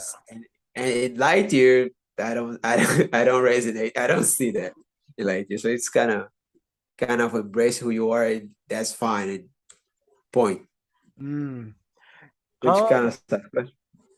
I, actually, I want to make sure I ask you that. Also, like, are you good on time? Are you like, Yeah, dude. I are, won't be. I won't be. I won't be working today, so I took the day for this. okay. Yeah. Because I actually I wanted to ask, I wanted to go back to like creating art because in the beginning. Oh, Very also good. Very good. I asked if you're good on time because we're like 2 hours in, so you For know, real? yeah. I'm not even counting. I'm just has shooting for the hip. it So has it felt okay. has it felt like 2 hours? No, Okay. I mean 1 hour, maybe not 2 hours. Yeah, Hmm. maybe 1 hour. So Yeah. time truly is an illusion. No, I try to Uh, be a little more self-aware about the time because like for the audience too. Like sometimes because I when it's too long. Yeah. I think they wonder why my episodes are so long. And also when people ask me like, oh, like if I want to ask someone to be a guest and like, oh, like how long are your episodes? I'm like, typically 60, 90 minutes, but it all depends. Like, because it's true. I think it Uh-huh. depends on who I'm sitting with. If I'm sitting, Uh-huh. obviously with you, my good friend Rick Man, or any of my, all my artist friends that I'm very close with, like, yeah, they're gonna be easily 2 hours because this is Uh-huh. this is how being social truly works. But um, yeah, I don't know. So I just wanted to be on the same page with you on time. But I really think it is an illusion, man, because time Yeah, only really exists when you focus on it, right? Because it's exactly. like, all right, we only got 5 minutes to do this shit. And then like if you like Uh-huh. focus on like keeping tabs on the timer, like all right, yeah, fuck that felt like that was 5 minutes. But like if It's it's like you're not thinking about it it's running, it doesn't feel like 5 minutes or 2 hours. It's like it's weird. like snail. It's like snails. Have you ever caught a snail like coming towards you? I mean, I see them, but I just it's not even snails Usually, you necessarily, should. just slugs. It's the same Ah, difference. like, Slugs though, same thing. I They're slow, and it's like turtles and turtles. but they're I like a won't be different able to breed, spot the right? difference. It's like a different, yeah, right? It's slightly Yeah, different. but I wouldn't be able to. I wouldn't be able to spot the difference. Well, I think a snail. Don't snails not like? Don't they usually have a shell? Oh, got it. So The I'm talking about slug. the one with the shell. Yeah, I think that's what makes it a snail. I might look it up. Okay, okay. Yeah, even though they're like slow, Yeah, yeah, they but they they're have they're shells. they're fast. I mean, you never actually. I mean, I never actually get to see a snail like coming towards something. It's like boom, it pops up. Boom, it pops out. Yeah, yeah. Dude, There's how crazy it is. They're supposed to be the slow ones. We should be able to see them like slowing, like yeah. rattling across or something. I never get to experience that. Well, there's a couple. Oh man, this discussion is bringing up these two things in my head. One of them is this thing Bring it up. that we used to do growing up when we were kids. There was like this fun thing we used to do with our friends where hold on, let me because I want to be able to demonstrate this. So we would like grab our friend's arm, right? Uh-huh. So so we would tell them, all right, we would grab the person's arms, like, all right, close your eyes. I got it. You would do this thing with the fingers. You ever do this with your friends? Right? You'd be like, all right, close your eyes. Uh-huh. Well, first, like with your eyes open, it's like, all right, tell me when you feel like my fingers are at this point where your arm bends, right? Uh-huh. Then all right, then close your eyes. And then when your eyes are closed, you start doing this to their arm. And then they'd be like, all right, now tell me when to stop. Tell me when you think you're like I'm there. And usually when they tell you to stop and they open their eyes, you're like, you're not even close. And it's like it's a weird thing. And then the other thing I was thinking about Uh-huh. was shit, what was it? Ah, fuck. I deleted my mind. It'll come back eventually. But did you ever do It'll that? pop up, don't worry. Did you ever do that with your friends? Yeah, yeah, Uh, yeah, I did. I did in the past. It's a very common banter per se. We used to do that when we yeah, were that's kids. it. Yeah. Yeah, it's funny. Interesting. So whenever you're not paying attention, you kind of just go with the flow. But when you like focus on it, you just say, "Ah, okay, so you're watching me, huh? Did I did I be me or something?" Yeah, it's very interesting. Like like when you're in a rush, like time's kind of slows down for Mhm. some reason. Whenever you're like in a rush, okay, I'm gonna do me. Mhm. I'm gonna go very slow. But if you're not in a rush, things are just natural. It's just normal. That's crazy. Yeah, it's Crazy. weird. Like Crazy. when it's like the focus, right? Because Uh-huh. like training wise, right? You can do when you if you do an exercise, like if you're doing an exercise 40 seconds and you're like, fuck, this is a crazy 40 seconds. It feels like forever. When because you're focusing on it, I feel like. But then when you don't Uh-huh. focus on the time, it's like it's a flash, you know? Uh-huh. Literally. The other thing I was thinking about was there was this question that people would ask, and it was like what would you rather have, right? It's like would you rather Uh-huh. all right, you can live forever as long as uh right? It was like you can live forever as long as you don't make contact with a slug. Like if a slug Hmm. touches you, you'll die. So you can live forever, but you cannot a slug has to follow you and it cannot Hmm. make contact with you. Hmm. Well, I yeah. guess I would live forever though. Because no way I would get in contact with a slug. I mean, like no way. Well, it No would be way. I think right. I would have to I would have to look this up. It was like something in that realm. I feel like it was like a specific slug. Like you know there's Mm-hmm. this you know there's a slug that's following you, and as long Mm-hmm. as it doesn't reach you, you can like live forever Mm-hmm. or something like that. So it was like a matter of like how long you think you can last or something like that. But I'm like, that's tricky because it's like, yeah, right? Like imagine like knowing you're sort of immortal, but Mm-hmm. it's But always in the there is back a of your weakness. head. Mm. Like even if you Uh-huh. like Uh-huh. travel across If the world, right? If you you'll travel be to all a dead. country, yeah, it's like you always Yeah. you buy a new home in the Bahamas and you're like, wait, this area known Is there a for slug in here? slugs. I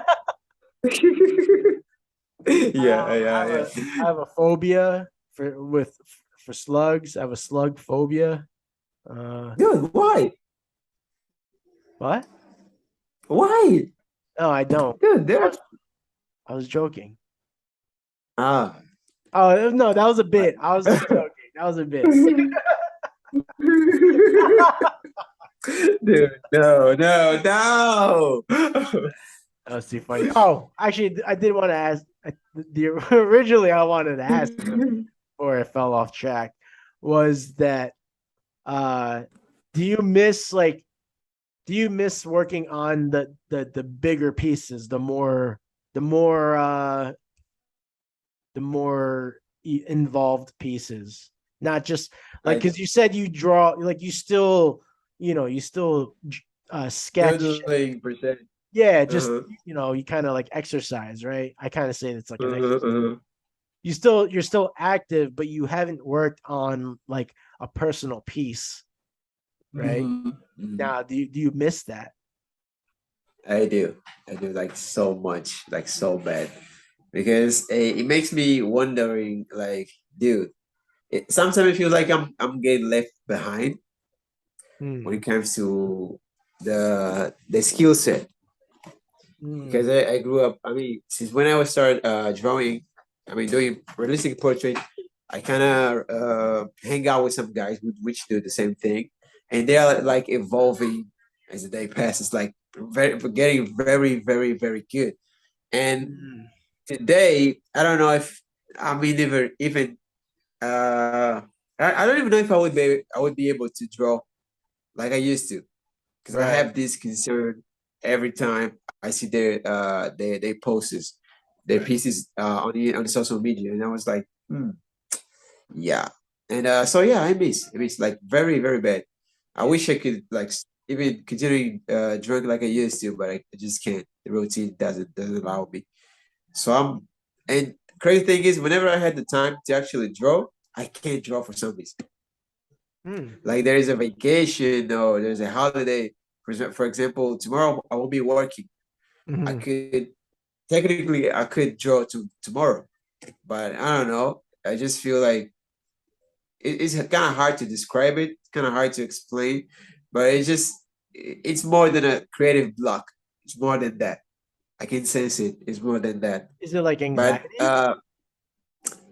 yeah, anxiety, especially Anxiety. anxiety to fail.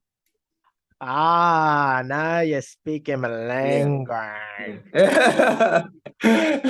Anxiety to fail because I don't remember a time where I was drawing and the drawing didn't meet my expectations. I never had that.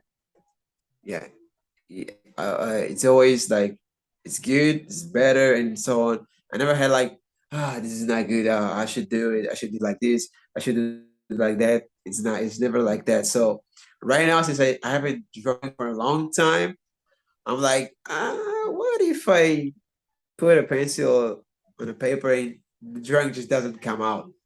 You Hmm. know? So yeah, it's this concern I've been having lately. But yeah, I guess at some point I'll have to face my fears. And the only way to do it is just to draw. So Hmm. I put up a couple of references that I'm planning on doing, but whenever, like I said before, whenever there's like a proper time to do it, I just can't do it for some reason. You know, I have a few thoughts on this matter. Uh-huh. Um, but before I get into them, I did just come up. I think I came up with a potential motto. Let me know. Hmm. You tell me if this hits, okay? Maybe I'll make merch Uh-huh. out of it. Uh-huh. You either want to I'd rather draw to fail than fail to draw. So, Come again, please. yeah, I'm going to break it down. So, I'd rather Uh-huh. draw to fail, draw to Uh-huh. failure than to fail to draw. So, I'd rather create, even if the end result at that moment isn't up to your standards, up to any Uh-huh. value. Uh-huh. I'd rather that, right? I think that's important for a lot of artists. They rather that than to not create at all. So I'd Uh-huh. rather draw to failure than fail to draw. Okay, so it's about consistency. Yeah. Well, because like you're still being creative. So even Uh-huh. like even just like take out the word draw and replace it with something else. So like I'd rather create to failure than fail to create. Right. I don't want to like Right, got at, it. because it's kind of like what you're saying, like you had the free time, like there was all the opportunity to create something, but for whatever reasons, it didn't happen. And it's like It that, didn't happen like exactly. that's that, like, I'm not trying to be like mean to you. I'm just like, in a sense, like, right, that's kind of Uh-huh. like that's a failed attempt. Like that was like today was a day for to be creative and to just make something, right? But like I didn't do it. Uh-huh. I failed to commit to showing up, which is like that's like the ultimate failure, is just not showing up. But if you still showed up Not and, and you not taking the shot. yeah, you still showed up, and even if like the end, what, like even if like I try to draw it's like I try to draw a horse, it still sucks. But it's like you still tried though. Like you still tried. Like Okay. you Okay. failed at drawing a really good horse, but you still tried. As opposed to today, I wanted to try to draw a horse, but I didn't. Like I I didn't did try. it. Okay, got it. You know what I mean? You see Got the it. balance there? Got it. Okay. Got it. All right. I'm gonna work on that motto, but kind of going back to what you're saying, or what we're talking about here with the block. I think it's important because you said, right, it's more than just a creative block. So I want to address that. Mhm. Um, that happens to all of us too. And I think what helps overcome that, maybe not every time. Let's just say it's a helpful tool to um oh no, I just had it and I think I just lost it. It Intention. happened. Think about the intention, Okay. right? If you kind of have Mm. your intent, like if like whatever you want to do, as long as you stay intent with it, it might Mhm. be easier to show up, right? So I mean, you say you still kind of sketch like freehand, but it's like nothing meaningful. Maybe because like I don't know, like I don't know what doodling is for you. Like Mhm. I feel like doodling Mhm. to each artist is different. Like I Different, feel exactly. like my doodles. I mean, and I think a lot of artists would agree. Like their doodles, like they would all probably be like, yeah, they suck. But I see some people's doodles and they're like pretty crazy. I'm like, oh shit, that's really good. But Mhm. I Mhm. think if you have your real supporters, your real followers will probably Mhm. still appreciate your your Mhm. random sketches, like the stuff that you're not sharing. Mhm. Because that's the thing, right? Mhm. Like I've had Rickman, like and my friend Nick Makoviak, like we talk about that, right? Kind of like the social media presence. It's really what it comes down Mhm. to, right? I think in this matter, this might actually kind of help give you fuel and give you drive to like take that Mhm. step when you have free time to create something or to work on the piece. So I think like maybe share like some of your sketches and just kind of like maybe you need like some confidence boost, you know. That Mhm. might help with the anxiety because like Definitely. that's the thing with ourselves where we're like we worry about the end result not being good because like we know, like we believe in ourselves, like we believe like we are good, but if it doesn't come to Mhm. our standards, it's like, oh, I suck. But someone's gonna be like, Exactly. yo, that's amazing, right? Like it happens all the time. Oh, this is Mhm. amazing, but deep down it's like, yeah, I could have done that better actually, Mhm. right? Mhm. So Mhm. if you share some of the sketches that you've done in the past, like, and I'm sure you've got some that you feel good about, right? So Mhm. maybe share some of your favorite doodles. I'll just say doodles, just to Mhm. Just yeah, no, but creating category. Just yeah. yeah, because like sometimes doodles can be derogatory, but I mean like as in like the sketches you do aren't like sketches you're trying to sell. Like these are sketches Mhm. that keep you loose. That yeah, they Mhm. keep you loose. So if you share some of that stuff, make some content with that. I think I think the support you will receive, because I know like you're fucking talented. Like I know this, and you know your follower, your friends know this. So I think the excitement, right? I think if you Mhm. see their support and their excitement on seeing your work, will give you the Mhm. boost to be like, oh, like that'll give you maybe, right? I mean, I might be just talking out of my ass. You might try this and it work, and I'll feel fucking bad about it, but it might work. But I Uh-huh. think if you do that, right? You receive some of that love from your true supporters.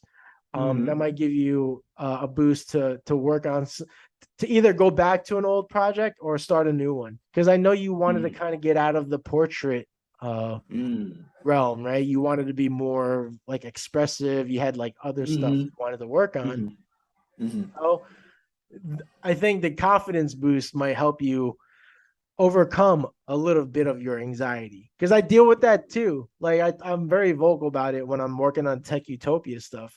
I mean, I always pointed at the fact that it's like a darker, it's it's a dark place. It's it's so I always kind of pointed at that, but I do also worry about once I start putting paint on it or ink, like, oh, if I fuck up on the ink, I worry about that shit because because of my hand, like I don't have a steady hand. So I worry about, that's what I worry about. And that usually also helps, prevents me from working on a piece. So Mm. yeah. And you mentioned Kung Fu grip. Yeah. Yeah. And it's so funny because I know, at least with the iPad, the iPad, I know when my hand will shake, like my strokes will be all rigid Mm. because I'm trying to keep a steady hand, and I'm holding the pen tight, and that's causing the shaking. And I'm like, fuck, I can't even draw a steady line, a confident stroke. I'm just like Right. gripping so hard. And also because it's a screen, so I feel like, like it's hard to read the pressure sensitivity. Mm. So it's a little bit easier with traditional utensils. Mm. But You get even actually still, to feel, yeah. I think the stress and anxiety behind the result is why my hand shakes and whatnot. So I mean, I'm sure there's other reasoning for it, but yeah, I don't know. But and right, you got like a whole work schedule too. So I mean, you know what? Like what you're going through right now, surely that answers, you know, like that's why my schedule is so like kind of like planned out Uh-huh. Uh-huh. and like Uh-huh. also kind of repetitive So too. you don't fall to where I'm at. My day to day is very much like on repeat. It's just a matter of I'm either drawing and painting or I'm editing. So I always Okay. split my days of like, all right, I'm gonna be editing. I'll try to do like every other day. I'll do this or that. You know, Mm. like depending if I have more artwork that I need to work on, I'll try to implement more days on that and try to work around the editing for the podcast around that. So, but it's still very much the same every day, at least routinely. Like I get my workout in, I get back home, I do like the chores a little bit, get my breakfast or lunch in, and then I'm in the room for the rest of the day until Nicole comes home from work, and then I kind of go fulfill my husband duties and and like do all that stuff. Um, but yeah, and you're kind of is just from what you've told me, it kind of sounds like you're starting to ease into that sort of structured routine. Mhm. Yeah. Hopefully you Because can get the when it, artwork into that though. Once you get yeah, comfortable with that routine, I think that's the thing. It's such a process. So I guess once it you're is. It adapted is. to your work schedule, you'll find even if it's like one day for like a Mhm. couple of hours, if you can Mhm. find that pocket of time to just work on something special that you want to work on, it'll add up in dividends. Nice, nice. Yeah. Because whenever I look at you or other artists, I think to myself, those guys just the pinnacle, the way they manage their time and everything else, and everything just works fine. How are they doing it? Well, So this is educational. Yeah, it is. well, it's well, that's the thing, right? With content in general, like you Mm-hmm. get, it's like a front, man. It's like Mm-hmm. you because I post so frequently, it looks like I'm doing a lot, but a lot Exactly. of that shit is like depending on what it is. It's like, um, I mean, it really does depend on what it is. Like some of the sketches that the time lapses, some of Mm-hmm. them are like when I put out a new reel time lapse. Sometimes depending who that person is that I drew that person right before I posted it, or like I'm just Oh, resharing another sketch I did, like okay. whatever.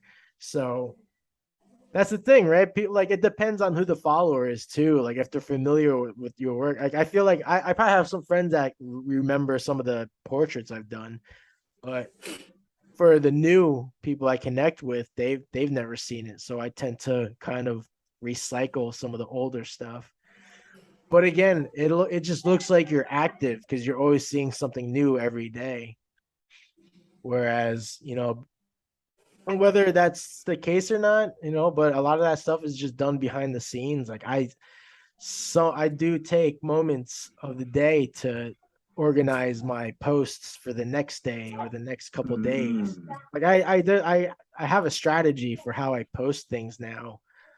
But again, I'm handling so many projects, and that kind of gives the illusion of like me doing so many things where it's like, I mean, it's like yes and no. It's Because it's not in the impossible. mean in the, in the meantime, it also gives you a boost to keep working and working and working. Yeah.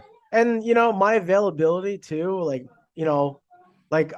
my schedule with the day job is very I don't know how to describe it right now. It's not I don't have like regular hours. I mean, it's still in a very Oh. much beginning stages. It's a starter company. Mhm. And there's just other things going on behind the scenes with, like personal lives. But so I have a lot of availability and I'm trying to make as much use of it as possible, right? But even when I did have a job, I still had a structure where I was still able to even one day or a couple just a couple of hours to Mhm. work on whatever. So as long as Mhm. like you find that pocket of time where you can really do something productive, even if like you're just trying shit out, right? Like Mm. because like I always worry about the end result has to be something I can make money off of. Okay. And that can hurt. That thinking like that can definitely hurt the quality of your art. So it's like, when you're thinking about creating art, let's say, yeah, you know what? Friday, I don't have work. I don't have whatever. Like I have a free day Friday. I would just keep thinking about that day and then just think about what you want to work on and just stick with that intention. But don't attach it to like, by the end of that day, I want it to look amazing. Like just enjoy the Mm. process of it. The I think, process. Okay, got it. yeah, just enjoy the process of it. We worry about the end result where it fucks with the actual creative process. So it's not about it's about the journey then. Oh yeah, for sure. Yeah. Got it. Got it. And Got it. and then kind of going back to like I hate to bring up an old topic that we, long, It's okay, but dude. It's okay. it also, like, in the journey of creation, right? That strongly applies to what we were talking about with a lot of the newer artists that have sort of found Mhm. their way but never really had, whether it's credentials or education, like, you Mhm. know, you know, sometimes I feel like it's almost kind of like almost a cop out to be able to like, it's like, no, it's like, yeah, like I just started painting and whatever. And I just kind of just go with how I feel with like, and like, I don't know. Sometimes I feel like it's a cop out because it's like, oh, all right. but sometimes it doesn't work that way. Like I don't know. We'll just forget. It got Forget I mentioned controversial that. again. I can't make sense of that one, but it there's like a weird correlation to that. I think Mm, I can't really articulate it right now. hard to articulate. Okay, it's okay. It's okay. But yeah, well, so I feel like I've been like ranting for so long, but No, no, I no, hope you uh, don't. I hope it's Like worth I it. said, like I said, it's been educational because I'm talking to a guy who, to my perspective, from a young G perspective, you Yeah. you ma- you made it. You Uh, made it. well, So I definitely didn't, but I mean, from my perspective, pursuing you it. did. Well, you Yeah. know what it is, because it's all about perspective, right? Like I'm clearly Mm-mm-mm. still pursuing the stage in I guess my art career. Like I haven't made it. Like in at least in my eyes, like I'm still very much in the beginning stages of the grind, you know. Mhm. Um No, but I all was about aiming I was well, aiming at the I was aiming to the control you have. right. Yeah, okay, The yeah, control. I was right. having the control, not the end result. Like you said, I was having the control. I mean, the Got way you. you deal, the way you manage everything, the way you make it work. That's my objective. That's what I Awesome. was. Yeah. All right, I'm glad we cleared that up. Like, I have not made it in that sense. but I But in mean, terms of it having also it also depends. I mean, if we're talking about money, we're talking yeah, about right, so. exactly. Okay, yeah. Well, There's a yeah, lot of I perspectives. sort of have I have sort of the discipline and just being able to stay consistent. Um, but like, yeah, I mean, yeah, if you just keep working on that consistency, it just becomes natural. So that's why I'm like, even like the nose breathing exercise, like the Mhm. same thing. Just start small and then start extending it when there's room for it. So Mhm. I mean, like that's why I'm like, make sure you're comfortable with with your new schedule now with work, because then once like work is kind of like yeah, work is work now. Like I'm kind of like getting used to this, and then you find that like 1 hour of making art, and then once you kind of gain some, I don't know whether it's confidence or whatever, you start feeling good about the art process. You start finding Mhm. yourself doing it for longer. You start finding yourself spending more of the remaining hours of your day doing that, and you just create a healthy habit that way, and that Nice, will be nice. part of that. Like making art will eventually be part of your your day to day, or not, maybe not Mhm. even every day, but like every other day, to the point where you're recognizing that like yeah, like I'm not just sketching every other day now. Like I'm working on a piece now every other Mhm. day, and like one day I'll be able to sell that thing when it's done, because you just Mhm. every bit of time, it like I said, it'll add up in dividends. So you got to think about the long game. That's what it is. Not the You end should, game, but the long game. you should sell a course, No.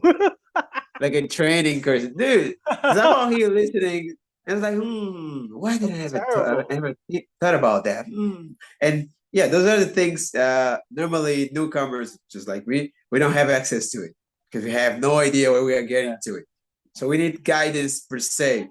So yeah. I mean, I will. Well, you know what? I can't do it form like in that format. Let's say I will provide any type of advice, even if it's just really me rambling about shit. But if there's like useful advice out of it, like I'm happy with that. Like I'd happily just provide any type of advice uh in that regard. Like yeah, I wouldn't be able to make a course on that shit. I mean, No, but honestly though, if like, if I come off that way, maybe it's uh-huh. because I have worked with a lifestyle coach. I mean, Mm. he's actually he was a weight loss and lifestyle training coach. So Okay. that's why I kind of just incorporate things like kind of like exercise. Like I treat everything like it's like a workout routine. Like you Mm. just find your way to fit it in your day to day. And when you get to the point where you enjoy doing it, that's when you find yourself doing it more. So It's about repetition then. Got it. yeah, it's repetition.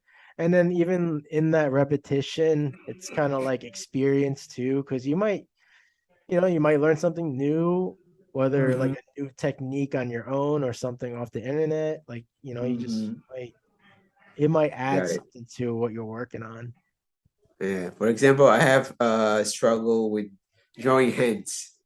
Mm, So I guess every drawing, every hand, every drawing about hands I do is an experience. It will add, uh, yeah, experience to that fact, to that matter.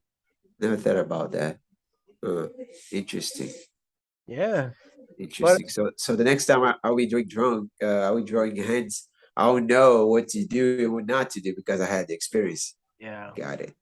Yo, Got it. honestly, yeah, like to be honest, if I was in your shoes right now, I'd probably say I think like the next step that I would take would be going through your sketches, take Uh-huh. take pictures of all of them, right? And then like maybe every other day, just start sprinkling them on social media, draw the Mm. attention of your followers. Again, right? It's like again, you're gonna to kind of test the waters and see like who your true support are, right? Okay. So I mean, get that little what's the word? Is it dopamine? Get the endorphins from Endorphins, right, right. yeah, get Endorphins. people excited and seeing how positive their reaction is to see that they're because they're going to be happy that they're seeing your work your art, right? Mm. I just Right. think I just think that will help you it'll just at least take a little off of the anxiety behind starting something. Mm. Like especially if and I really mean that like when you're considering working on like a personal And piece do. something like just know that starting in like Mm. you have people that are excited to see what you want to work on, what you want to show them Mm. essentially. So I think if you pique their interest, get their attention, I mean, in a sense, like you can basically kind of like, we're talking about frequency of or content volume. Mm-hmm. If you take a picture of all the stuff you've been drawing, like you'll have enough And content creative. to Okay, got it. yeah, you have enough to just like plan out. You can just create a bunch of drafts on Instagram and like Mm. post one thing once a day if you wanted. I mean, depending how much stuff you got, right? If Mm. if you don't have So that that many, there, you can still spread it out. But it's a lot. yeah, but then moving forward, I would try to start like even just for your doodles, Mm. start recording them. Start doing time Now I'll lapse. start doing it. Yeah. Now I Yeah, just bro. created the perfect environment. I have this uh what's the word in English? The thing that holds the phone so it can Oh, the tripod. the tripod, exactly. So now that I have the tripod, it'll be easier because now we need to drawing and holding the phone with another Right. hand. So I'll be just Yeah. perfectly drawing and the phone will start recording instantly too. Hell Nice, nice. yeah. Actually, when it comes to just kind of uh posting my achievements per se, I'm too self-critical. That's the problem. It's also another problem. Of And I was course. like, and whenever I think of doing that, I think, dude, I think of the people's reaction, they will be thinking of things like, dude, really? This is the same drawing after years, and you keep showing all the, you see. And then maybe it's not a good idea of me reposting the same thing over and over. I mean, not over and over again, but in a considerable time frame. So Yeah. yeah, even now, sometimes I do it, but usually on WhatsApp because Mm. I'm more active on WhatsApp. Facebook, I don't use Facebook that often. Same with Instagram. Usually, I'm just using Instagram because of you and other artists that I need to, keep in check per se Yeah. with them, with their creative process and all that. So yeah, those are good advices. I Maybe I would yeah, man, like I mean depending on how much availability you have, but yeah, yeah, yeah. I would definitely try to well look, I'll say this too. I want to be mindful of this. That's if you want to have a little more presence on social media. Crazy thing is, I do. I do Okay. it too. All right. I wanted to confirm that because there have been times where I would listen back on episodes and I feel like I'm pushing No, too you much. wasn't. Okay, so I just want to make sure like at least what I'm pushing you for is what you want rather than me pushing my No, no, ideals no. on you. Okay. Yeah, I got it. Yeah, if you do, yeah. So if you want to have a little more of a presence on social media, definitely share some of your sketches, man. Even if you don't like them, guaranteed someone's gonna appreciate them. I mean, I'm gonna like seeing them because again, like I know you're working on stuff. I mean, even if it's just like exercises, just therapeutic sketches, intuitive Hmm. sketches.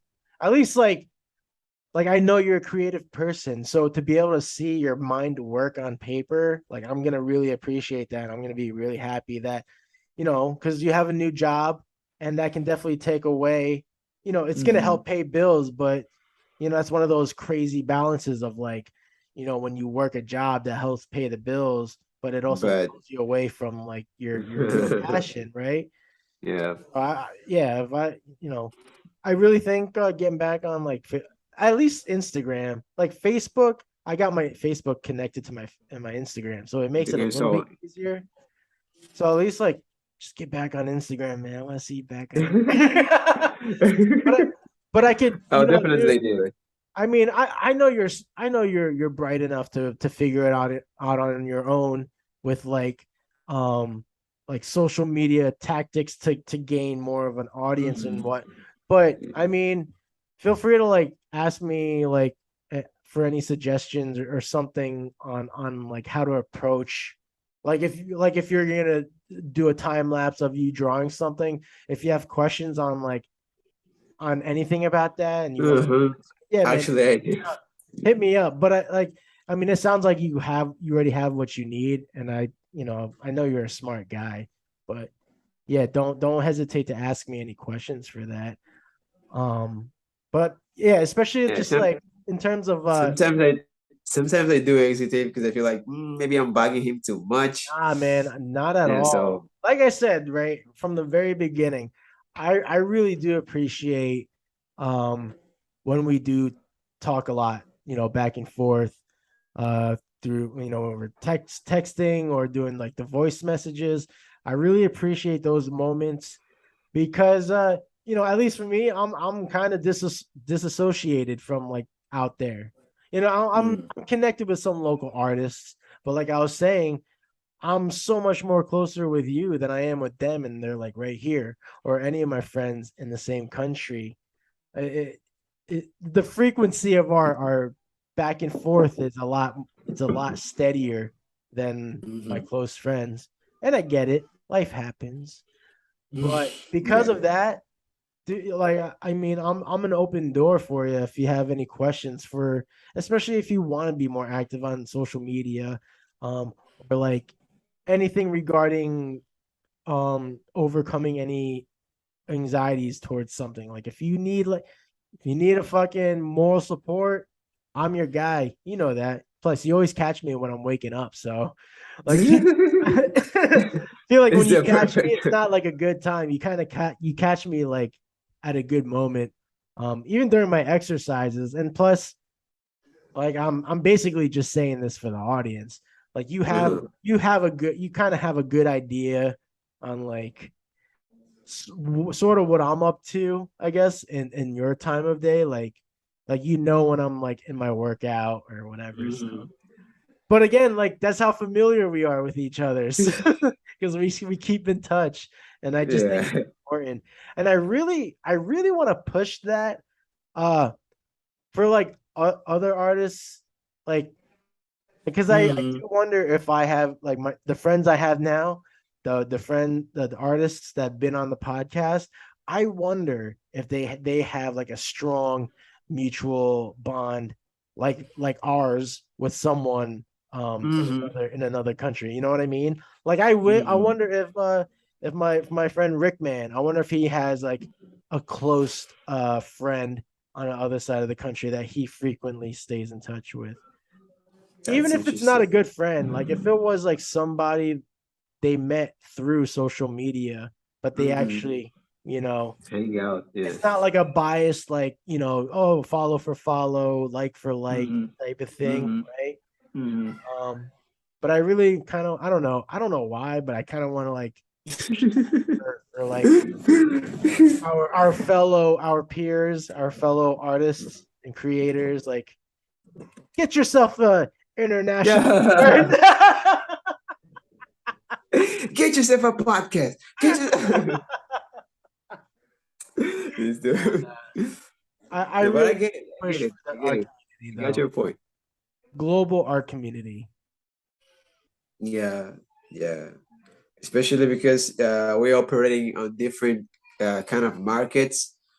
So your experience is naturally something I should know, and mine probably you should know mine too, because that way we can exchange and see maybe some techniques you use or some approaches you use will work here and vice versa. So yeah, definitely exchanging experiences is something interesting. It's Yeah, always interesting because you don't know the results, the outcomes. So yeah, it's interesting. it's true. And yeah. And I guess like my one of my points is that, again, like even though social media, right, we're all connected to so many people, but it's like how Uh, well connected are you? Like how, yeah. like how do you have FaceTimes? Like fucking at least like it's funny, like when me and you when we're messaging each other, like Uh, sometimes there'll be times where I'm grocery shopping with my wife. Like mhm. there'll be times like I get a message from you and she'd be like, "Who's that?" I'm like, "Oh, that's my friend from Angola." And it's not that she like, I don't know how to describe it. Like she's not like, offended or like Mhm. it's just like there's a type of reaction where it's like, oh, like because like who says that? Like who says like, Uh-huh. yeah, This, like this, I'm this is just, not people do on a regular basis. yeah, it doesn't Yeah. sound normal, right? Uh-huh. I Uh-huh. guess I I get it. kind of I wanna sort of encourage that. I don't know. I But don't know too. I think It's the that's a same here. I think this is a good point to close the podcast on, because we're 3 hours in. This is Joe Rogan duration here, bro. Definitely you have to cut some scenes, some parts. I don't know. It's up to you. Because it's too long for sure. It is. No, the only thing is just to give little to get transparent with the audience. Although I think they know, is that like the banter, like in the very beginning, when we Mhm. both log in. That's why I tell, future guests, I let them know. I'm like, hey, like, once we're in the meeting, I'm gonna hit record. So because like Mm. I love sharing pre-show banter, especially if it's usable.